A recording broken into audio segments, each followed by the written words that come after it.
Hive haven't been on Earth in centuries. That wizard came from the moon. Send them home crying.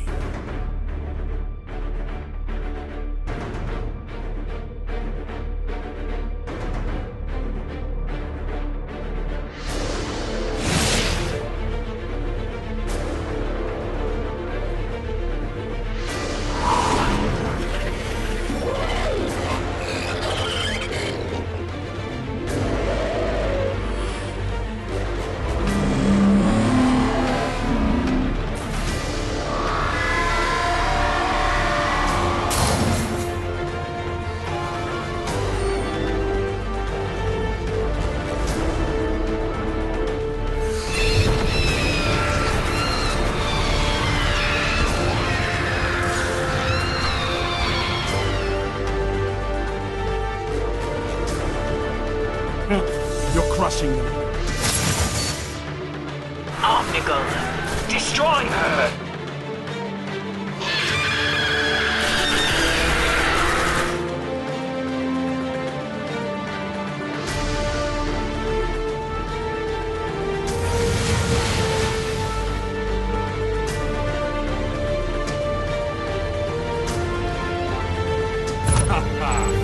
More efforts like that, and we might just win this.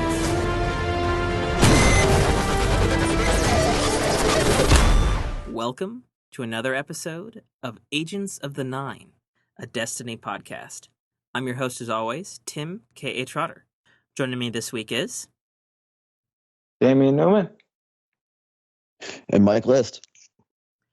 And we're basically just going to toss all the guidance and the topics to Mike this week, because we can. Or we're lazy. But mostly because we can. A little bit of both. Yeah, maybe a little bit of both. Take it away, Mike. Well, I figured this week we could talk about the SRL, because that seems to be the big popular thing on my friends list, at least. And then maybe a little bit of what Xur has, since, you know, we are the Agents of the Nine. Only makes a little sense.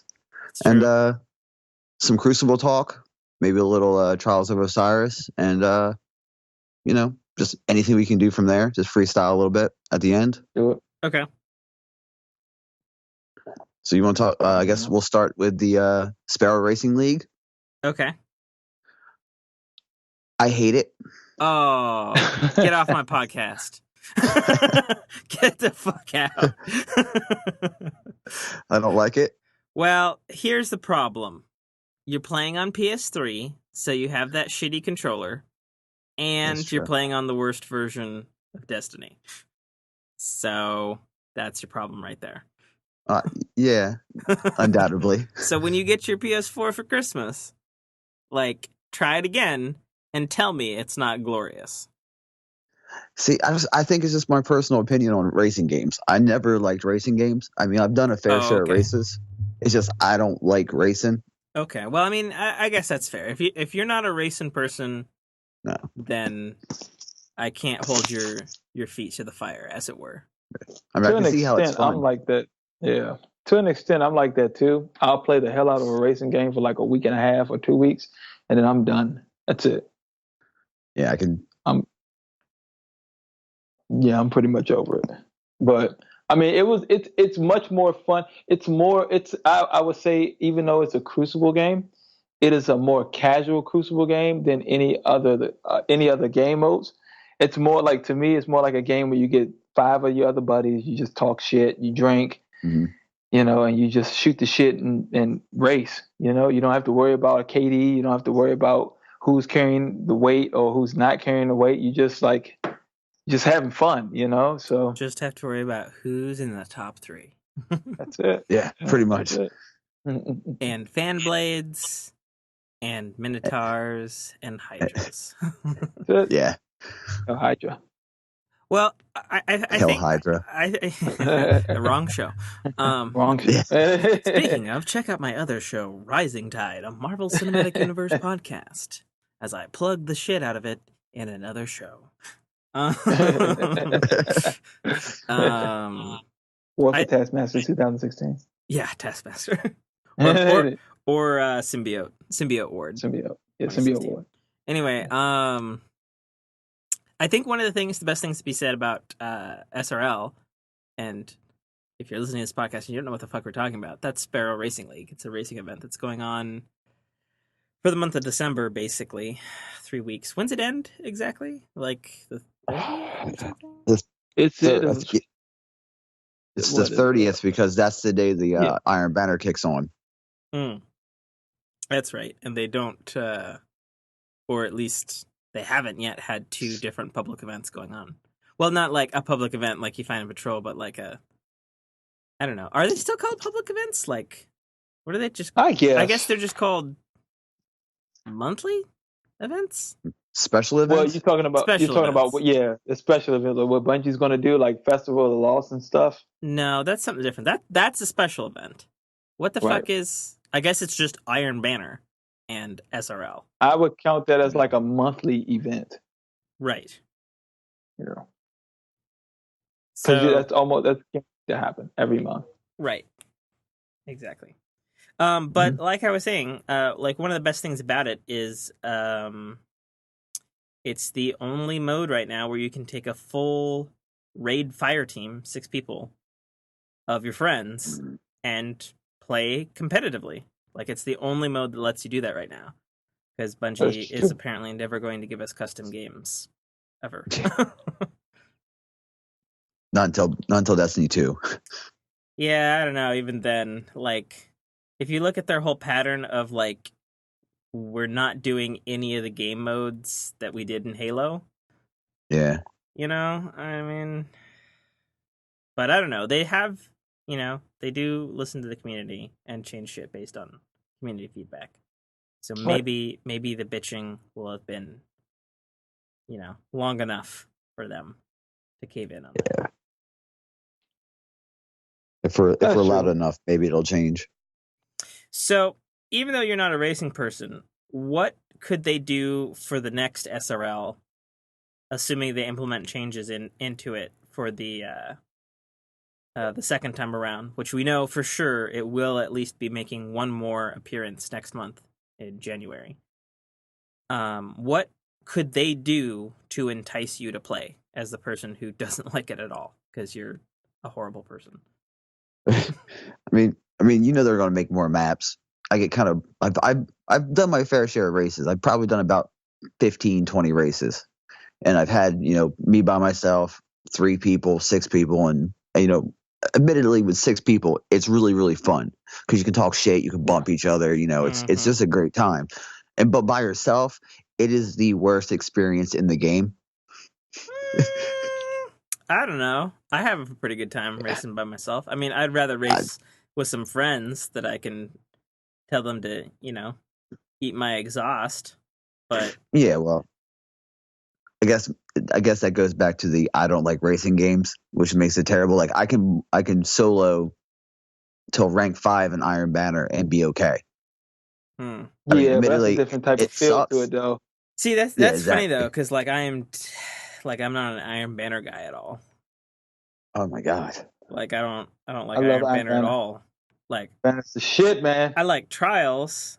I haven't liked it since it started in year 2, but I also haven't played it since the patch a week or 2 ago. Which I guess is really when SRL started.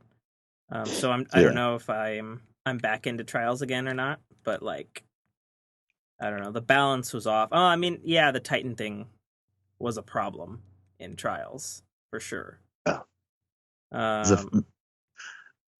Like, do you... The Trials of the Flame Hammer. Yeah, the Trials of the Flame Hammer, for sure.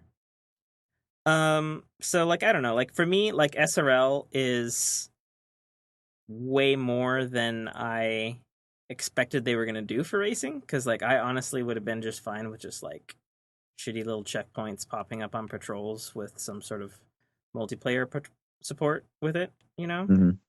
And, what we got was full-fledged maps that were pretty much in the style of Star Wars Episode 1 Pod Racer, which was a great game back on the N64. So the fact that they went the extra mile to develop 2 maps, which is pretty decent considering Oh yeah. You know, it's a completely brand new mode that, aside from the basic Sparrow mechanics, is totally different than any other activity in Destiny. Because That's true. it's the one activity in Destiny where you don't fucking shoot people or run around activating quests. You know? You do shove people off into fucking fan blades and into shitty corners and, you know, enemies, but I don't know. It's definitely, I don't know. It's up my alley, and I would hope. I think it would be too much to ask for like new maps for the for next month's SRL. But I kind of feel, and to be honest, like I feel it's okay for them to do this instead of being like a lazy developer. Like I would be totally okay with next month. We still had the same two maps, but we also had mirror maps and reversed. See, the thing is, and this maybe just be me. It's two maps is in a racing game. That's just not enough, dude. Well, That's just but not. it's It's not a not racing enough. game. It's a fun diversion with quest lines attached to it. That's, you know, you can take a break from. It's kind of like, even though Mayhem is still, you know, competitive multiplayer, it has a fun element to it, you know, which That's is, true. and I'm not saying that Destiny's not fun or anything, but I'm saying, you know, like as a game mode, it stresses fun over anything else. That's true. Yeah, getting your But super in 13 seconds as opposed to the 4 or 5 minutes is kind of an amazing thing. Right. And it really seems like it doesn't matter. Right. You know what I mean, it's just more like, oh, let's just go in there and spam each other and have fun. I don't notice a lot of super sweaty competition. Right.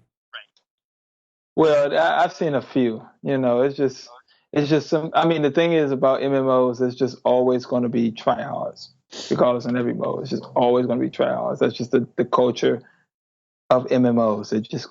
They're always going to be people that just want to be the Jordan of what they do.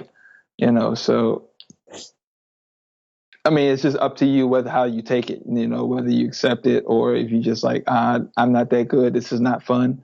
You know, but I've seen a couple tryhards there. You know, but not really. It's not really like a trial situation where Sure. you know your heart's racing or anything like that. It's just the fact that Well, I don't know about that. I play it pretty hardcore. see, And and like matches where you get somebody who's got like a really good ride or somebody who is a fucking ninja on a time breaker, right. which takes skill to do because it is technically the fastest in the game, but it's 10 points slower than anything else, and you have to manage your things, and you can't do tricks to earn extra boost. Like you get somebody and you get beat by them, and you've got a tricked ride, you know, and not like a tricked out ride, like a ride that can do tricks. You know what I mean? Like, you know, you can feel the pressure. Like I've played so many races where it's like I'll be in first for like 2 fucking laps, and then the very last lap, like I'll get like 4 guys, and we'll be fucking neck and neck, and like the fucking tiniest error or fan or shot or bump from another person's vehicle will just like screw you. And like Mm-hmm. it's awesome. It's fucking pod racing, man, and it's great. And it needs to be both permanent in Destiny and built upon. That's my stance on You, it. you mean permanent like every single day, or permanent as in keep coming back, sort of like how the Iron Banner comes back? It can come back monthly and stuff, but honestly, like since it's been on, I've popped on Destiny just to play SRL for like 30 minutes or something before I go to bed to like just, you know, chill off from the day. Cuz like I don't want the stress of fucking shooting shit and like, you know, trying to bring my A game and all that sort of stuff, because like I mean, I like Mayhem, but Mayhem is something I do to cool off in between Right. playing serious PvP, whereas SRL I will pop on just to play SRL, just to chill out. Okay. Even though I do play it seriously, which is kind of, but you know what I mean. But it's much more chill, you know. So That's true. It yeah, is. Like I said, you don't have to really worry about that many sweaties. Yeah. You know, it's only because it's just not as hardcore. Yeah. So what I want to see for the future of SRL is I want to see the current two maps both mirrored and reversed. I think there should be at least two more variants to the basic racing mode, because like I like the checkpoint system with the gates that go wider and larger, but I also think that there should be like a normal uh like boost pad situation on the maps that are like just Something like, like permanent, that are but more like a Mario Mario Kart. Kart or a Wipeout. yeah. So then you can have a completely skill based race. Um, But see, that's what the gates are for, though. no, I understand, but I'm saying like as opposed to having the gates get narrower and wider, like I would have boost pads in different placements for that type of race. You know what I mean? Mm-hmm. Like as opposed to having a checkpoint race, which is still skill based, like I would still have like the booster pads. But on top of that, and I think a lot of Destiny fans want this, I would add um fucking weapons on there, Mario Kart style. Because what would be greater than like having like a floating engram like in the field, like above the track, just like Mario Kart, and it like spirals down, and the Cryptarch grants you like one shot of a Galahorn, and you can just fucking Mm-hmm. destroy whoever's in That'd be first. badass. Yeah. Or like it spirals around, and suddenly for I don't know, a couple of side swipes to the left or right, you get the little spider mines that like pop out of your vehicle like the heavy pikers. Or like That'll work. you get like an item and you just fart out like a sunspot out of the back of your Sparrow. Right. Like they could totally do that. A scorch cannon shot. Yeah. I would like a little bit more Mario Kart essence in it. Yeah, I that- wouldn't. I And definitely would. and the other thing that if they were really smart with like developing it and like improving it, they would put in a and you may not be familiar with this particular Mario Kart that I'm going to say here. Mario Kart Double Dash. Have either of you guys played that? Yeah, I've seen. I haven't played it. I've seen some Twitch streams. Yeah, I've seen it. I've seen it played. I haven't played it yet though. Okay, so for people who don't know, it's the best That was- fucking Mario Kart ever made. Ooh, that's saying a lot, And man. Oh, that is saying a lot. That's saying those who a haven't whole lot, played it man. don't fucking know, so they can shut up. Oh no, man. That's saying, ooh. The reason it is the best Mario Kart ever made is because 64? It's GameCube. No, I'm talking about better than 64. Oh God, yeah. What? Mm-hmm. Well, Mario Kart, what is it, 9 or whatever? That's on the Wii U. 8. 8 on the Wii U is 8 is really good. 8 is really, really good. Definitely Yeah. better than the 64. But Double Dash is the best. And here's why. Double Dash has a mechanic that you have 2 riders on a vehicle. So you get 2 items to use each time. And the first character who you're playing as in the driver's seat throws the item forward, and the other driver throws the second item, because you get 2 each time, throws it backwards. Oh, okay. So from a gameplay perspective, you have front offensive and rear defensive options at any time. Now, from a multiplayer perspective, what that allows is 2 players to be on one vehicle, one person as the driver and the other as the item, shooter, referee, bouncer dude. So he's in charge of the items and shooting the items and aiming the items and that sort of thing. The gunner. Basically, yeah, the gunner. And the reason I say that Bungie, of all people, should do this is, and I know what I said earlier in the episode about how Bungie is so careful not to do anything that they've done in Halo. But there's a mode called Rocket Race in fucking Halo, where it's one dude driving the ATV and the other dude on the back of the ATV with a fucking rocket launcher, and you race. And so one person is tasked with driving, and the other person is tasked with shooting a rocket launcher that doesn't track at the vehicles that are chasing them. That coupled with Sparrow racing and the type of items I'm talking about would be like Sparrow racing mayhem. It would be awesome. Yeah, that actually would. I probably would play that a lot if that ever happened. And think about it this way: you could put a Destiny spin on it too, instead of just I mean, you've already got Sparrows, but you could put a Destiny spin on it where the class you play can still activate their supers, but they do different things on the track. Like a Titan bubble becomes a solid fucking wall, right? Bam, crashes your Sparrow. Fucking fuck. A Nova Bomb. Yeah, you could have a Nova Bomb. Would be fucking awesome.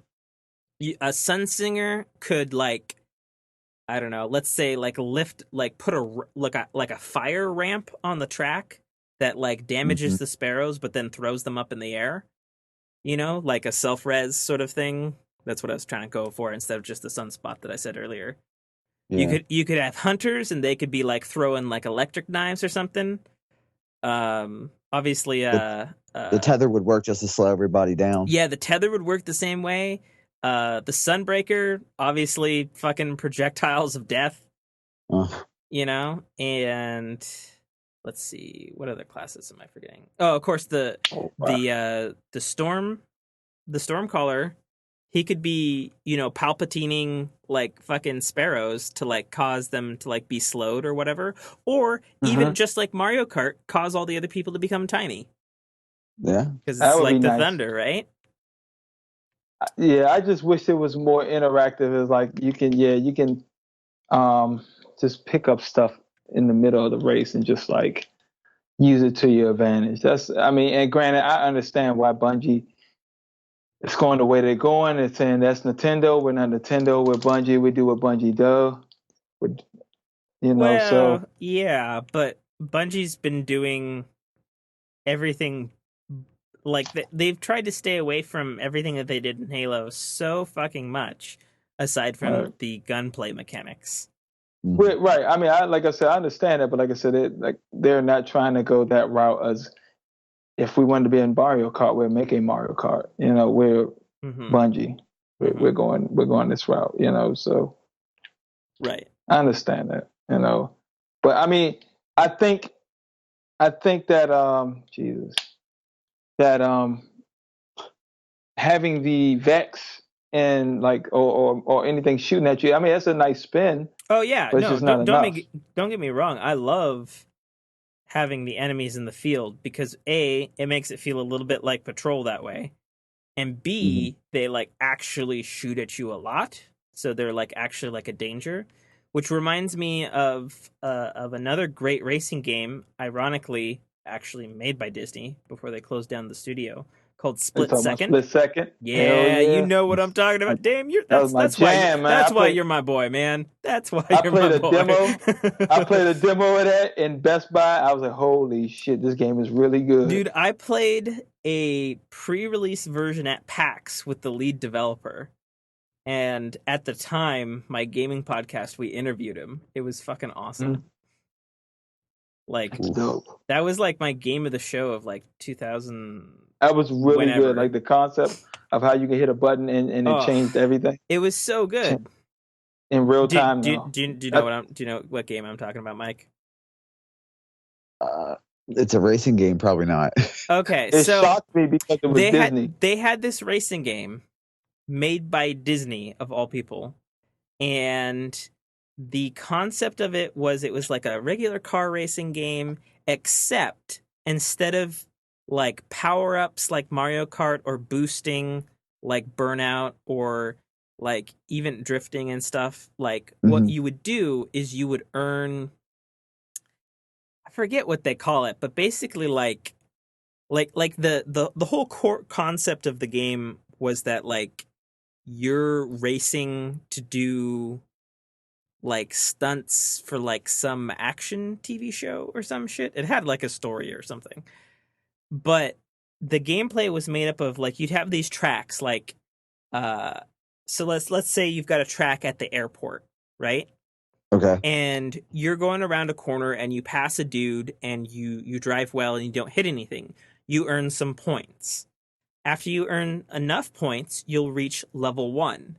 At level 1, you can trigger explosions and things that throw off the other players, like make them crash or like literally like blow up their thing, but they're set on the track. As Okay, opposed, sort of like a special effect. yeah, like a special effect. Yeah. And the beauty of it is each time you go around a lap, the track is like the damage of the track stays there and it can't go Well, anywhere but more damaged. yeah. Like So literally. like if you like blew up a building, that would like cut off like a shortcut.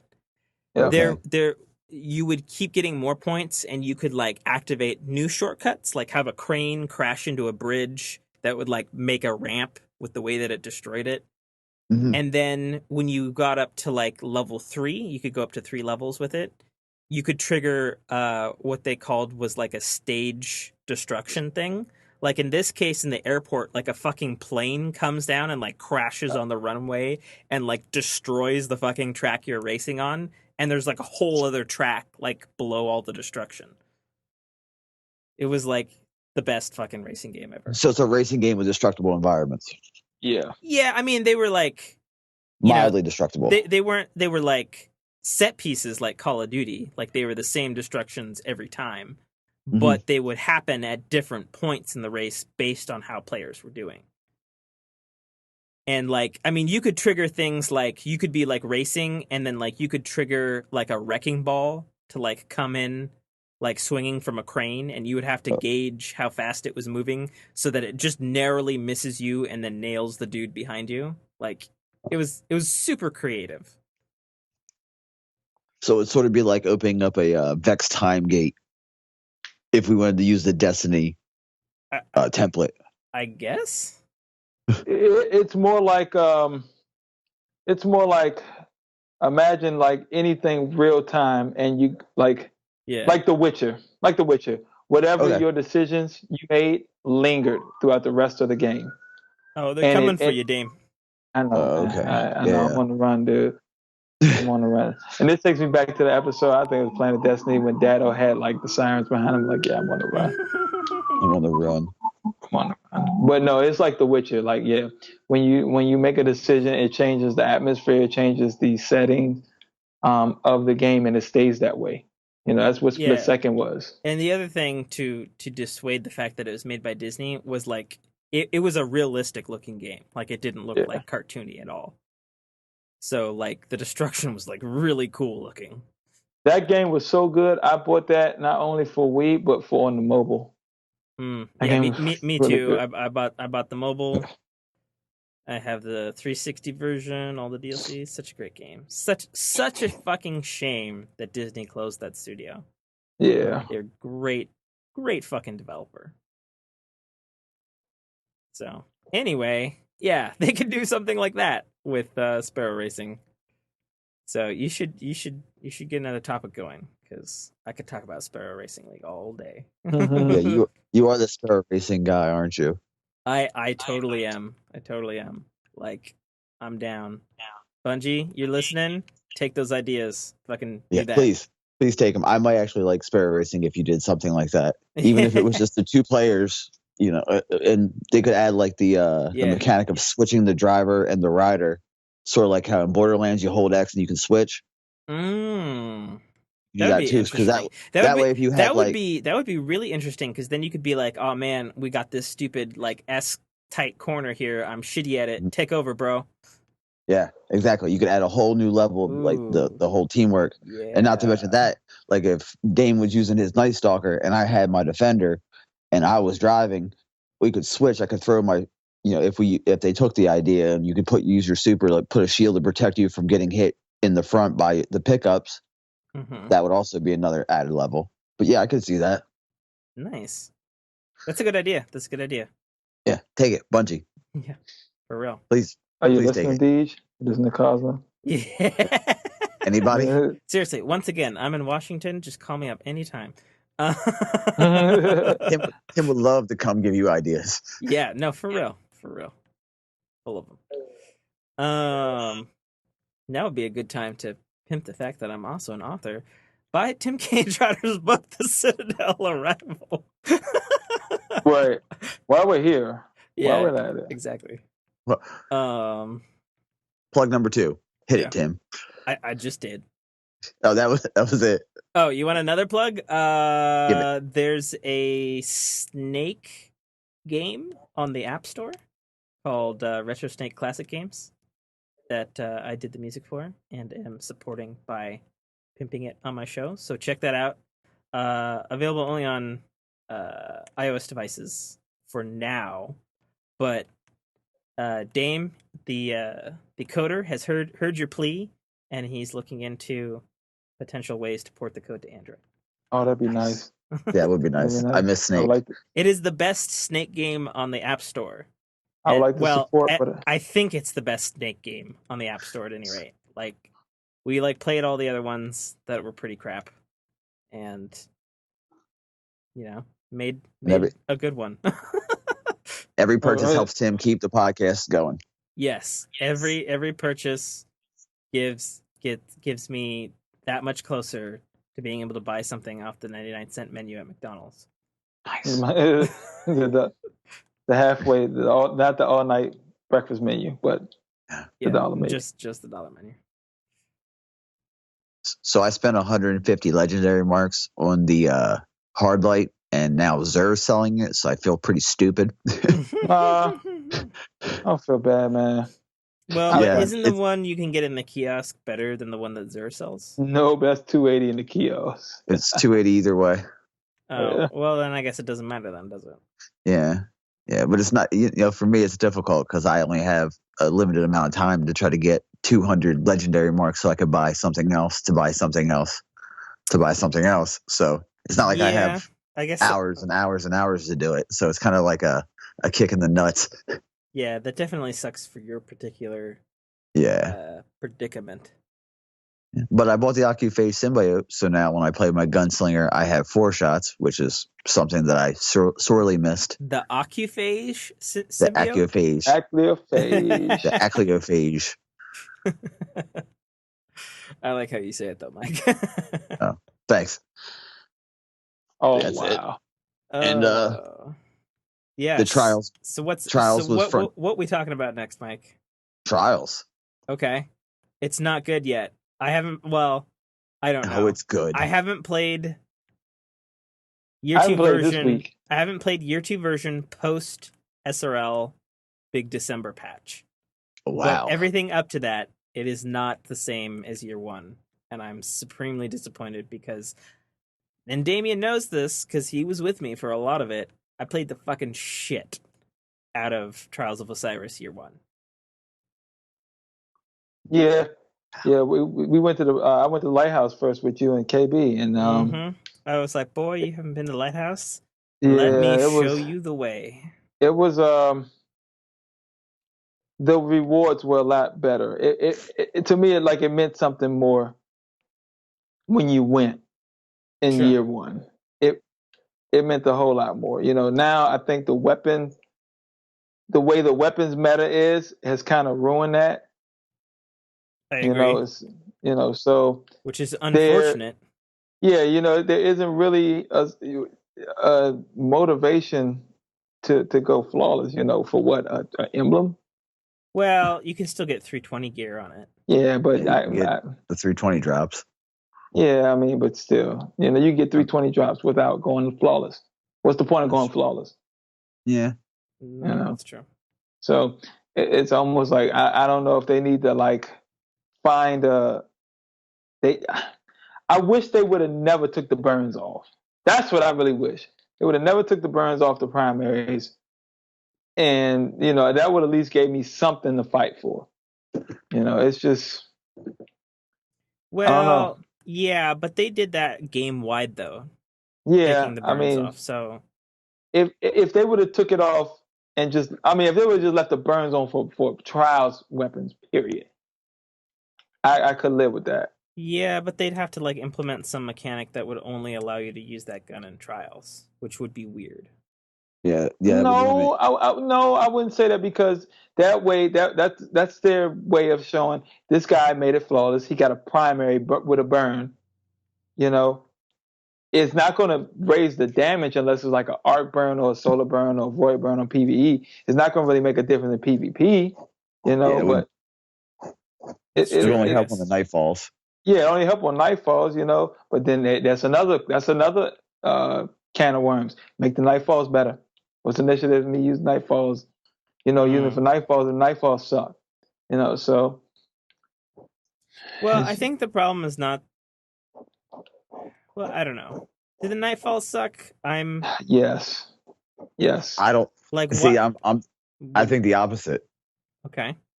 I don't play as much as Dame does. So for me, like I did 3 nightfalls, and the first drop for my hunter, I got a side splitter pro, I believe. The fusion rifle. Split shifter. Yeah. Split shifter. That's right. Which used to be good, by the way. Yeah, it did. Used to be fucking baller. It was a 303, so that helped my light. I just infused it. And for my Titan, I got a pair of 303 boots. And for my Warlock, I got 12 strange coins or something, 16 strange coins. Some odd, weird number of strange coins. That's a lot of strange coins. It is a lot of strange coins, though, considering you don't get, 9 a character anymore. Right. So for me, it's, something, it takes a lot more time because, like I don't have a lot of people who are on at 3 o'clock in the morning. But do you LFG for that? Yeah, I just LFG it usually. Or if I see a random person on, I'll just, I'll go to the tower, shoot, and mass invite everybody, see, with a little NF question mark. Yeah. Well, surprisingly though, I always get answered. So. Well, look at it this way, Mike. After this week, you can stop being alone in Destiny. Yeah, I can now have some people. I can now have people to run with, which is what I'm looking forward to. Oh yeah. But I got I went 7-2 this week in trials on Frontier. Now I got a question. Is that what it's on? Yeah, it's Frontier.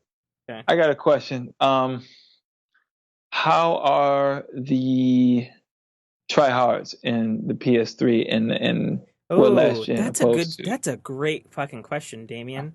Because that's right. Because you're playing with a completely different set of people. Mm-hmm. Yeah. And we know statistically, Destiny is largest on PS4. Right. So, I don't know. Maybe there's less tryhards on PS3. Maybe. I'm not saying you suck or anything. I mean, I have no idea. I've never played with you, but is that a possibility? I guess it might be. I mean, like I said last week, I'm a solid 1.0, player. So okay. I am okay. I'm not the greatest of great, but I learned real quick on the map, and for Frontier, it's the best set of interior, exterior, long range, close quarters. There's a little bit of everything. I like Frontier because it's but there's it's heavy snipers. But I mean, yeah, I believe that we probably on the past gens, we don't have such hard tryhards. I mean, we still have tryhards. Trust me, I see a lot of last words, a lot of not. I just wonder, if you're trying that hard, why don't you just go to the next generation? Why are you still in the last generation? But I don't know. Didn't we ask Mike that question already? Did we? Why am I? Not you, but most tryhard. No, not you, but most tryhards. If you're tryhard and you want to be the best of the best, and the best of the best is on the next gen platforms, yeah, why are you still in last gen? But I don't know. I mean, for me, it's more of an investment between time. You know what I mean? Like my time, and I mean the 350 is not that bad for it anymore. When it first came out, it was like what 500. I think I paid 500 for mine. 500, yeah. So for me, it was more of a time, money reward scenario. But like I said last week, now with the new job I got, it's not going to be that much of a difficulty. Paying $350 for it. So it's something I'm looking forward to. You got a new job? No, I have my job pays well. Oh. Oh. Okay. Yeah, my job pays really well for. I gotcha. But like I said last week, I can't wait. Yeah, man, you're gonna, cause like I've played the PS3 version, at the very least the alpha version, and I know that Yeah. may not be the best fucking thing, since obviously I'm sure you've gotten tons of performance updates and stuff. But Mm-hmm. like when I played, cause like I played the alpha on all 4 consoles, just because I was fucking curious to see the differences between them. The thing that stuck out to me the most was that the 360 version looks almost fucking identical to the Xbox One and the PS4 versions, which I guess I probably shouldn't have been surprised by, considering that Bungie's been developing on the 360 for the Ever. majority of the time. Right. You know? And then when I tried the PS3 version, like all the content was there, like all the stuff, but fucking 720p and like all the textures look like N64 graphics in comparison. And I was like, what is this shit? So I don't know. Like, I mean, you're obviously used to it, you know. Yeah, like And it's gonna be a shock for me for sure when I get the PlayStation 4 and play it, and it's gonna be a totally different experience. I know. yeah, well, and you'll also have to get used to a new controller too. Oh, that's true. I mean, granted, you know, all the, you know, the sticks are, they're much better, but they're similar, and the face buttons and the D-pad are all the same, but all the shoulder buttons are completely different. So you're gonna have to get used to that too. But it'll be good for you though, because I don't know if you knew this or even if Dame knew this, but like Bungie had input on the development of the PS4 controller. So, you know, in a way, the Bungie's Destiny and the PS4 controller were made for each other. Right. In a very real sense. Which is a very tactile way. Yeah, because I mean you know, Sony made the right call, and were like, they went to the Call of Duty developers, and they went to that developers, and Bungie is definitely one of the ones that was in their highlight video when the PS4 was being revealed for like who they went to, and they're like, well, let's go to the shooter masters. Right. Like, what do you want from a PlayStation controller? You know, and I'm sure I don't know what they told them. Probably tight sticks, quick buttons, and you know, real triggers, and not those fucking hinge things on. Well, I'm not even, like, it took me a minute to get used to it. Like, it took me a little while to get used to Bungie's, and that might have been because I was playing with a Titan. So Titan is slow regardless. Because I was, you know, at the time I was switching from Call of Duty, and Call of Duty is much twitchier, is much faster, is much quicker. Oh yeah. So when I was using, you know, playing Destiny, I'm like, yo, this is too slow. Like, and I thought maybe the controls was just stiff, and that was my only gripe. I was like, well, the controls are a little stiff, but that was just, you know, obviously it was in the alpha stage then, and I didn't take into consideration, hey, you're playing a Titan, it's going to be much slower, you know, than a Hunter or a Warlock. Which is funny because the Titan has the most mobility now with the skating. Yeah, he does. Even though Titan skating is like an art, that's like an art. You know, but he does. If you master it right, it's hard to stop a Titan running full speed. Yeah, it's a scary thing. I mean, I'm not the best at it, but I'm learning. Like I play on Bumper Jumper. My clan member played Bumper Jumper. Oh yeah, Bumper Jumper is. I mean, when I first switched over to it, it was a learning experience because there's a lot of times like I'll throw a grenade as opposed to doing what I should. You know, I'll try to jump when I should be throwing a grenade, or vice versa when I first started. But now it's just like second nature. Now I just go, and it's smooth. So, but Frontier is a great map for trials, though. I think it was way better than what was last week's. Was it Cauldron? No, Drifter. Yeah, it was Drifter. Yeah. But I did see a lot of Might of Multi-Tools and a lot of Last Words. Well, Last Word especially, because Last Word got a huge buff, didn't it? Yeah, I don't know. Because I remember reading in the meta. I know hand cannon's got a buff on the Reddit that Last Word was viable again in trials. Oh Oh yeah. my gosh, won't they just let it die? God damn, let the year ones die, yo. Like that's why I don't play regular Crucible that much because I'm tired of walking into a Crucible and people are still using Herb Benevolence and the Messenger. Like, yo, Yeah, they it's nerfed like the messenger though. Yeah, they did. yeah, but you got people that just won't let it go. They won't let it Sure. die. They were still going to use their Matador. Well, it's It's, still like you know, occasionally when you run across a thorn. Oh yeah, God. God bless them. Mhm. Bless Yeah, it them made for trying.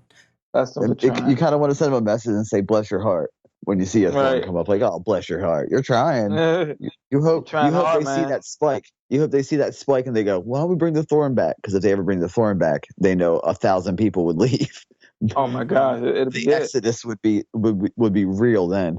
Mm-hmm. It'd just be thorn people versus thorn people. Oh yeah. You know, it would be super bad.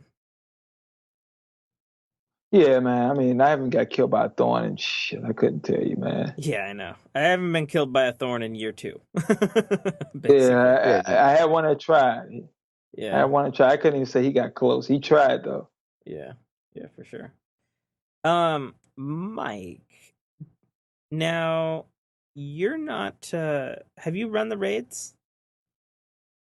I've ran all but King's Fall Oh, okay. still. And so what's how come you haven't done King's Fall? The timing of when I'm on and the lack of me knowing the mechanics.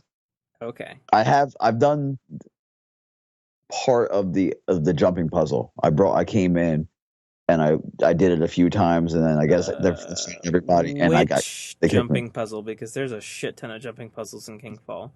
The Must be the ships. ships. The Okay. Yeah, must, ships. it must be the ships. I gotcha. Because the pendulum don't really count. Yeah, they do. That's pretty easy. That's pretty Well, easy. you got all those titans who miss it. Yeah, that's true. That is true. I throw So my boots and then I just go for it. I don't even stop. I just jump. It's But easier for us. It's easier for hunters with the bones of Eos now. yeah, man, that's all I do. I throw my bones and I just go for it, man. 3 jumps. It's pretty impressive. Or 4 jumps, right? Yeah, 4 jumps if you play Four the jumps right if you're class. on a golden gun and Night Stalker. Yeah. Which I've actually had to relearn how to use that correctly now. Man, I The can't jumps. jump through if I'm not using my hunter. I mean I can cut across with my Titan, but my Warlock I can't do it. I need somebody like the path on the way to the exotic chest. I can't shortcut it. Mm. you all don't know how to jump. Because the Warlock jump sucks, yo. You don't know how So to jump? It's the best jump in the game, Dame. jump is awful, yo. What, the warlock jump? The glide? Yes. Mm-hmm. Oh, please. It's Best not even jump in the jump, it's called game. glide. You can get the Right, it's not even fucking. Called You jump. can get glide. the. You can get It's just as much height as a Titan jump if you know how to press that X button. the only time that jump is suffice is in Vault Glass when you shortcutting that jump puzzle. That's when the Warlock jump is like the greatest. You know when else it's also the greatest there, Dame? Man. Fucking fighting Oryx, being the relic runner. But see, I use my hunter and I fly like a bat out of hell. Uh-huh. And so do I. You know it. Like the raid last week, I was going so fast that I was getting shot out of the sky because the fucking stupid enemies were not behaving properly. Which I swear I to don't know what was God going on tonight. is a It fucking was they I fucking was about to say, changed is that the shit. Oryx fight super buggy? no, it was just buggy that night. Some No, like the problem with the Oryx fight in terms of bugs is I mean, like, have you seen, like, I don't want to spoil it for you, but like, have you seen like videos of it? I haven't gone in depth because I kind of want to keep it new to me, but I've seen a little, like, bits and pieces, little clips. Okay, but he's like the biggest Yeah, fucking thing ever. bigger. He's big as shit. Yeah, I do know that. Yeah, so the problem with that is he can get Framy. Yeah, Like, he just skipped me. and like you rely on him to complete his animations as the part of the raid mechanic. Mm. So that can be a problem. So what you're saying is like father, like son? No. No, he ain't as bad as He Crota was doesn't Framy as he shit. doesn't rush the crystal room like Crota did. Yeah, he ain't as bad as Crota. Which Crota was I just might fucked add up. might have been one of the funniest fucking moments in year 1 for me. Like, When he ran into the room? yeah, Yeah. like me and my boys, we were just chilling, and we're like, all right, well, he's on right platform, and then they're like, oh, you know, Tim Linux, Linux is my PSN name, and they're like, hey, go check right, and I was like, okay. And I It's take not 2 safe. steps to the right, and I go, "Oh shit, he's coming into the crystal room!" Yeah, man. Like, and he just fucking comes in, and it just does one sword slam, and all 6 of us die. Oh wow. And I then, walked in. and then I've been in there like the when he fucking done. outrage and like laughter was palpable. Like Yeah, it you was gotta write that one off. Something that great you have to not even get salty about. pretty Just know it's a once in a lifetime type thing that will never ever happen again. Except it happened lots more times. Really? Yeah. It's Yeah. never happened to me. I've never had happened to me. Crota rush the crystal tomb or crystal room at least like 10 times. I've had Crota get up after they drop him, after you drop him with this, or right before you take the sword. Like I've had the sword, I had the sword. I went to the right rock. My team dropped him. I jumped up, took one swing, and he was on his way up slashing. And I was like, "How did that happen?" Yeah. That's happened 1,000,001 times. And I've also had the on hard mode when if you kill the boomers, the witch spawns, the wizard spawns. I've had the boomers alive, and 2 witches would spawn, and that just turns into hell real quick. Sure. Yeah, like I would say the only thing that I can say about Oryx that's buggy is probably when he gets framey when he's smashing the pillars. Other than that, it's just like it's just luck of the draw. It's just you might just have that just one ogre that for some reason can't kill him, or that one ogre that's just eyeing you for some reason, just letting you have it. Like going back to last week's problem that I was fucking furious about because I never finished Oryx last week, and I tried 3 fucking nights out of the week. Like I probably spent like fucking 9 hours trying to beat Oryx, which is bull fucking shit. Because like a decent run, like a full start to finish run against King's Fall raid, it's an hour to an hour and a half, depending on the team you got. Right.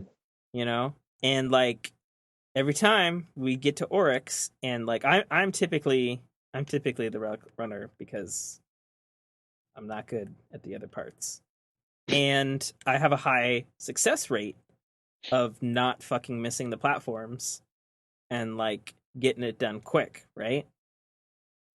And every fucking time, like we would get to the first fucking phase of Oryx, and either somebody would die on their plate, which fucks up my shit and the whole team, or I would be at the last fucking floating platform, and then fucking I'd get the relic, and then before I hit the ground, either Oryx or fucking the ogres would shoot me out of the sky.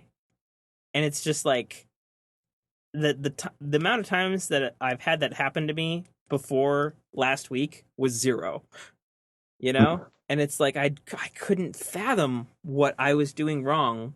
Like I could understand if somebody getting shot off their plate, or we lose team members and stuff, but like, and like I can understand like when you first start the relic run, like Oryx, especially on hard mode, does shoot the shit out of you, like if you don't move fast enough.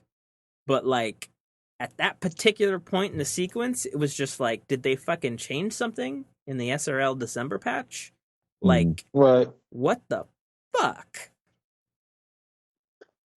Like he got extra tough, dude.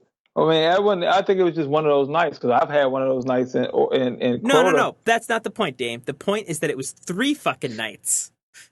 It was yeah. 3 fucking nights. Not like nights of like the human day cycle. The lunar Right. cycle. Yeah, the lunar cycle. You know, the actual night like when the sun this goes was down. this was like some fucking that Oryx came from the moon bullshit. You know, like it was ridiculous. Yeah, So like you're telling me when I weird. join the new gen, you guys will run me through the raid? Yeah. I'm saying we'll try. Yeah. Try to That's what run me I'm through a raid. saying. Try to run me through the raid, and then we'll record a podcast right after. We'll record the podcast right after and talk about it.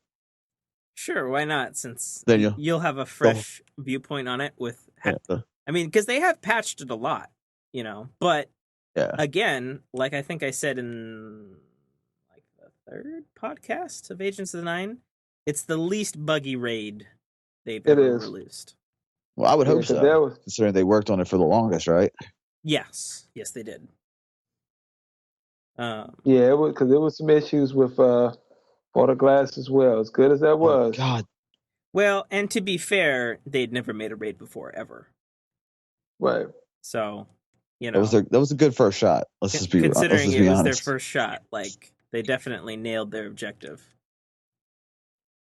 So, Mm-hmm. That's true. alrighty, Mike. What else? What else you got? We talk about Frontier, do a little PvP talk, and I guess we could call it. Didn't you guys already talk about Frontier? What's there to talk about? Well, we talked about Frontier in the chat. We didn't talk about Frontier on the That is true. in the recording. We were talking about the sea building, I believe is what we were talking about, and how that is a way better spawn side to have. Well, you know gives what?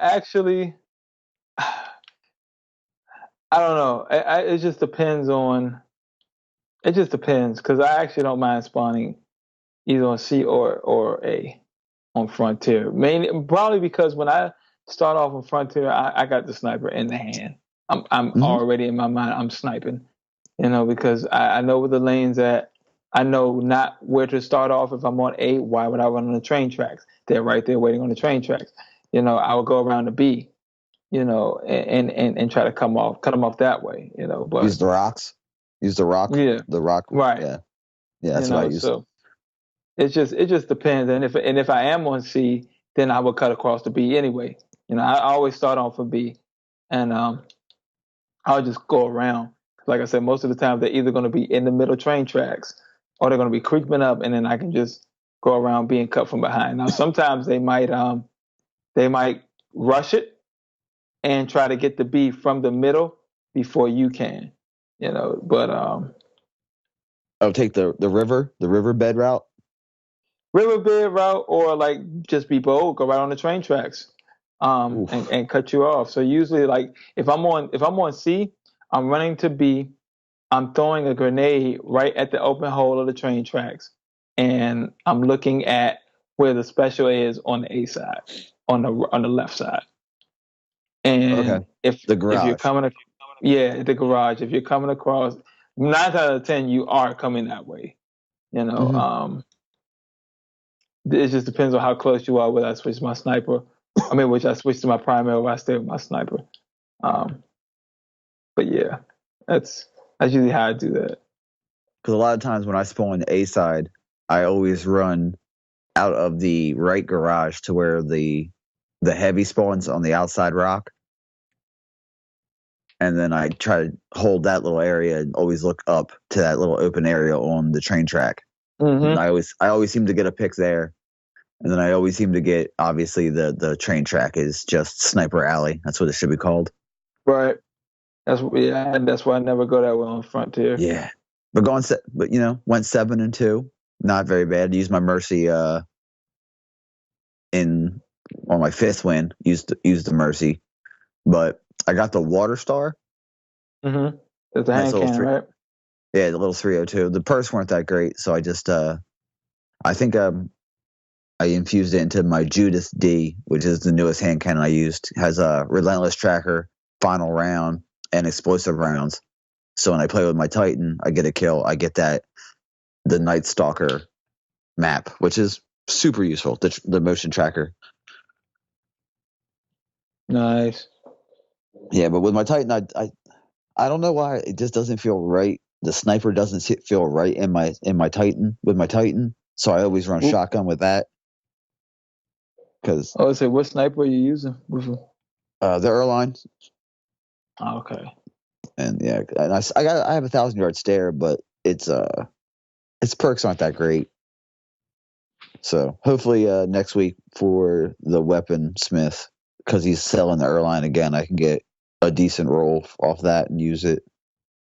Because the only bad thing about the Erline, the one I'm using now has the longest range scope that the Omelon sniper rifles have. So I have no, close. I can't snipe close with it.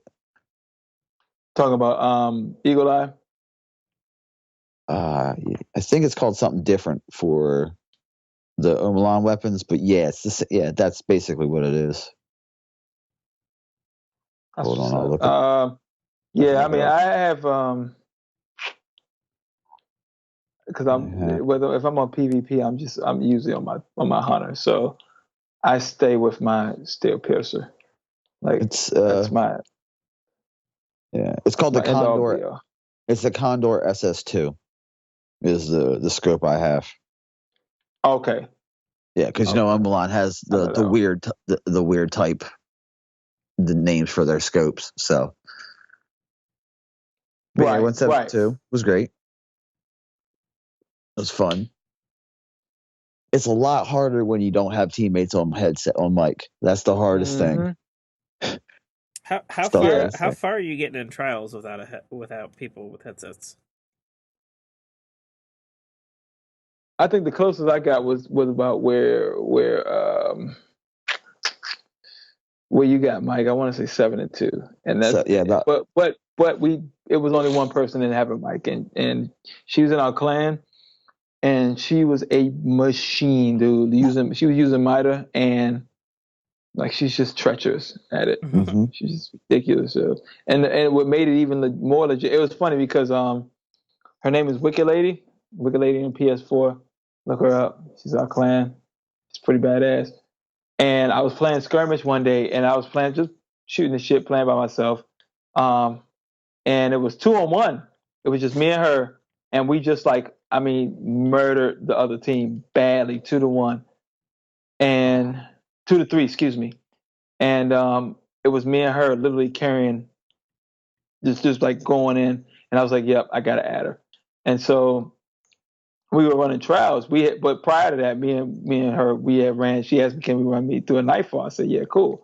So I ran her through a nightfall, and the drop that she got was the MITA. She used that MITA that she got from the nightfall, brand new MITA, and just went off badly. I mean, went all the way off on a brand new MITA. Back in 365 was maxed out. This thing had to be like 300 at most. She's going in trials, just eating them up bad. No mic, no mic. And so she's like a Miss 5,000 watts, man. She's dope. But that's like the furthest I got though, like 7-2. Yeah, that's something I'm also looking forward to. The change of competition when I get when I upgrade, because I know there's going to be a definite change of competition. So that's something I'm looking forward to. That and playing with you guys. Yeah, that'll be good because I only know you through your fandom of this podcast and then being on this podcast. Yeah, so now you can put a play style to the knowledge and the talking. Let's see whatever goofy ass shader you got on. Revenant. Okay, I see how it's actually not goofy at all. Right? That's actually not goofy at all. Yeah, shut me up real quick. That's the only reason why I did Dead Orbit, was to get that damn shader, and I finally got it. I got the ship too, which was a surprise. Yeah, I think most people have the ship though. I think you get the ship before you get that fucking shader. The new one, the new ship. Oh, I don't know about the new ship, but I think I got the new ship. I'm still thinking year one, but so I've read articles about this, and I haven't investigated it myself, but the Destiny community and the internet seems to be pretty in an uproar about the fact that there are, I guess, kind of pay to win microtransactions added to Destiny this week. So, Well, on the one hand, it's like $30 to get a level 25 booster. Oh, the Spark that's of what I Light. heard. That's what I thought the uproar was about. Was the fact that you could boost your characters. Yeah, but on the other hand, it's no different than the Spark of Light that they gave us for the Taken King. Yeah. So, other than the outrageous price for it, which is completely outrageous and really unacceptable because, like, you can hit level 25 in, like, 8 hours. Yeah, 6 if you try hours hard if you got a enough. buddy. So, it's sort of like, I don't know. I haven't actually looked on the PSN store to see if it's actually there. I read an article about it earlier in the week about how it's hit the UK and it's hit some other countries. And I read the Bungie update this week, and I don't think there was anything about it in there at all. So I don't know. What do you guys think about that? Do you think it's okay that they're charging $30 for a Spark of Light? We talked about this last week. I'm telling you where it's going, man. I'm telling you. You think they're gonna do guns? I'm telling you, man. I think That's the end all be all. I think it's If you're paying for a record book, and I was in a debate with my clan member. I was like, dude, if you're paying for a record book that drops armor, subliminally, you're paying for armor, all right? If you're paying for armor, what's to stop them from charging you on weapons? What is the fact that World of Warcraft, to our knowledge, hasn't done that? That's what's stopping it. Also, I don't think if Bungie did that, they would have no soul. I think I would be done with Destiny at that point. Yeah, I would be hurt. I would be very hurt if that was to go down like that. I could see maybe like with the major DLC this year if they bring out like a new weapon class, like a submachine gun type class or a no really no Mike no. If they charge for a new class of weaponry, that'd be the same thing. That's unacceptable. But if they put it for a deal with the DLC. Oh, you mean like that's what I was saying. You mean like how? You mean like how basically pistols, or I'm sorry, sidearms. Yes, my thing is how they did it with Call of Duty. Though. You know how they did it with Call of Duty. When the Peacekeeper came out on Black Ops 2. Yeah, but stop fucking comparing this game to Call of Duty just because Activision has their hands over this. Oh, yeah, why not? Because Activision has their hands over this. The why not, Damien, and I'll tell this to you until you fucking get it, is that Bungie owns Destiny. Period. Activision only has a publishing and a deep financial investment in this. Deep financial investment means some sort of influence. Yes, obviously. And that's how fucking High Moon Studios got involved with them on this. Because they're making the Mars expansion pack as we speak. Whatever that will all entail. Please be good. Please be good. Well, aside from it's another developer working with Bungie's engine, which, if the Kotaku article is believed, is supposed to be great looking engine, but fucking terrible to work with. Right now, Kotaku is like not on the best of terms of credibility. Yeah, that's true too. Yeah. Says who? Why are they not in the best terms of credibility? Because they got blackballed by 2 developers. Yeah, but maybe the reason they're blackballing because they're fucking telling the truth. You ever think about that? Yeah, but the reason that they're blackballed is because they just didn't want to follow directions. Yeah, but you have to understand that Kotaku is different from other gaming media sites. They're essentially a paid community blog. Because, like, if you listen to that interview with Luke Smith, who used to work for fucking Kotaku, by the way, like, before he worked for EGM and won a. He fucking sat in his underwear all day, wrote stories early in the morning, and then played World of Warcraft the rest of the afternoon. Like, that was Sounds his like a hell of life a life. for, like, Yeah, that's dream job right years. there. A hell of a life. I know, but you'd get bored of that eventually, you know? Yeah. I mean, That's even though debatable. I love video games, but, like, I would get bored of that. But then again, Yeah. like, I guess I'm sort of the individual who always wants or needs something more, you know? Like, I got fucking 2 podcasts now. I have a book. I had dipping my toes in video game development, you know? So, I don't know. Like, I don't know where I was going with this. Oh. I don't think that's always wanting more. I think that's you just constantly strive to do something to expand. And that's not defined as wanting something more? Is not Well, it's wanting not. is not wanting something more expanding? Y- Now if you're Is not expanding within is the not a same fat sphere. dude who wants another dozen donuts expanding.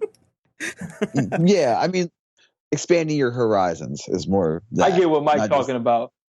yeah. Mike's talking about the thing that's different is God, we're so much sidetracking, but Yeah, whatever. the thing that's different is Mike's talking about is one thing when you expand in different fields, Sure. but it's another thing when you're just expanding in the same field. Then you're not really going but so far. You're still reaching the ceiling. It's like you're raising the ceiling in the same house. You're not going to another house to see how far you can go in that house. You know, you're just trying to see how far you can go in that same endeavor. I totally lost track of what the fuck we were talking about. We was talking Like, about where the are we multi going with this? we Like, was going with the transactions. Yeah, we were on the We were going with the transaction. transaction. yeah.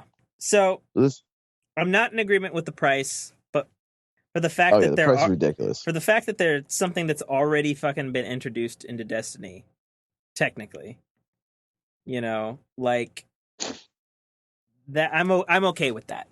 You know, I'm okay with a level booster that doesn't bring you to max, so it still allows you to play catch up, but doesn't allow you to hit like level 40 and like 320 light.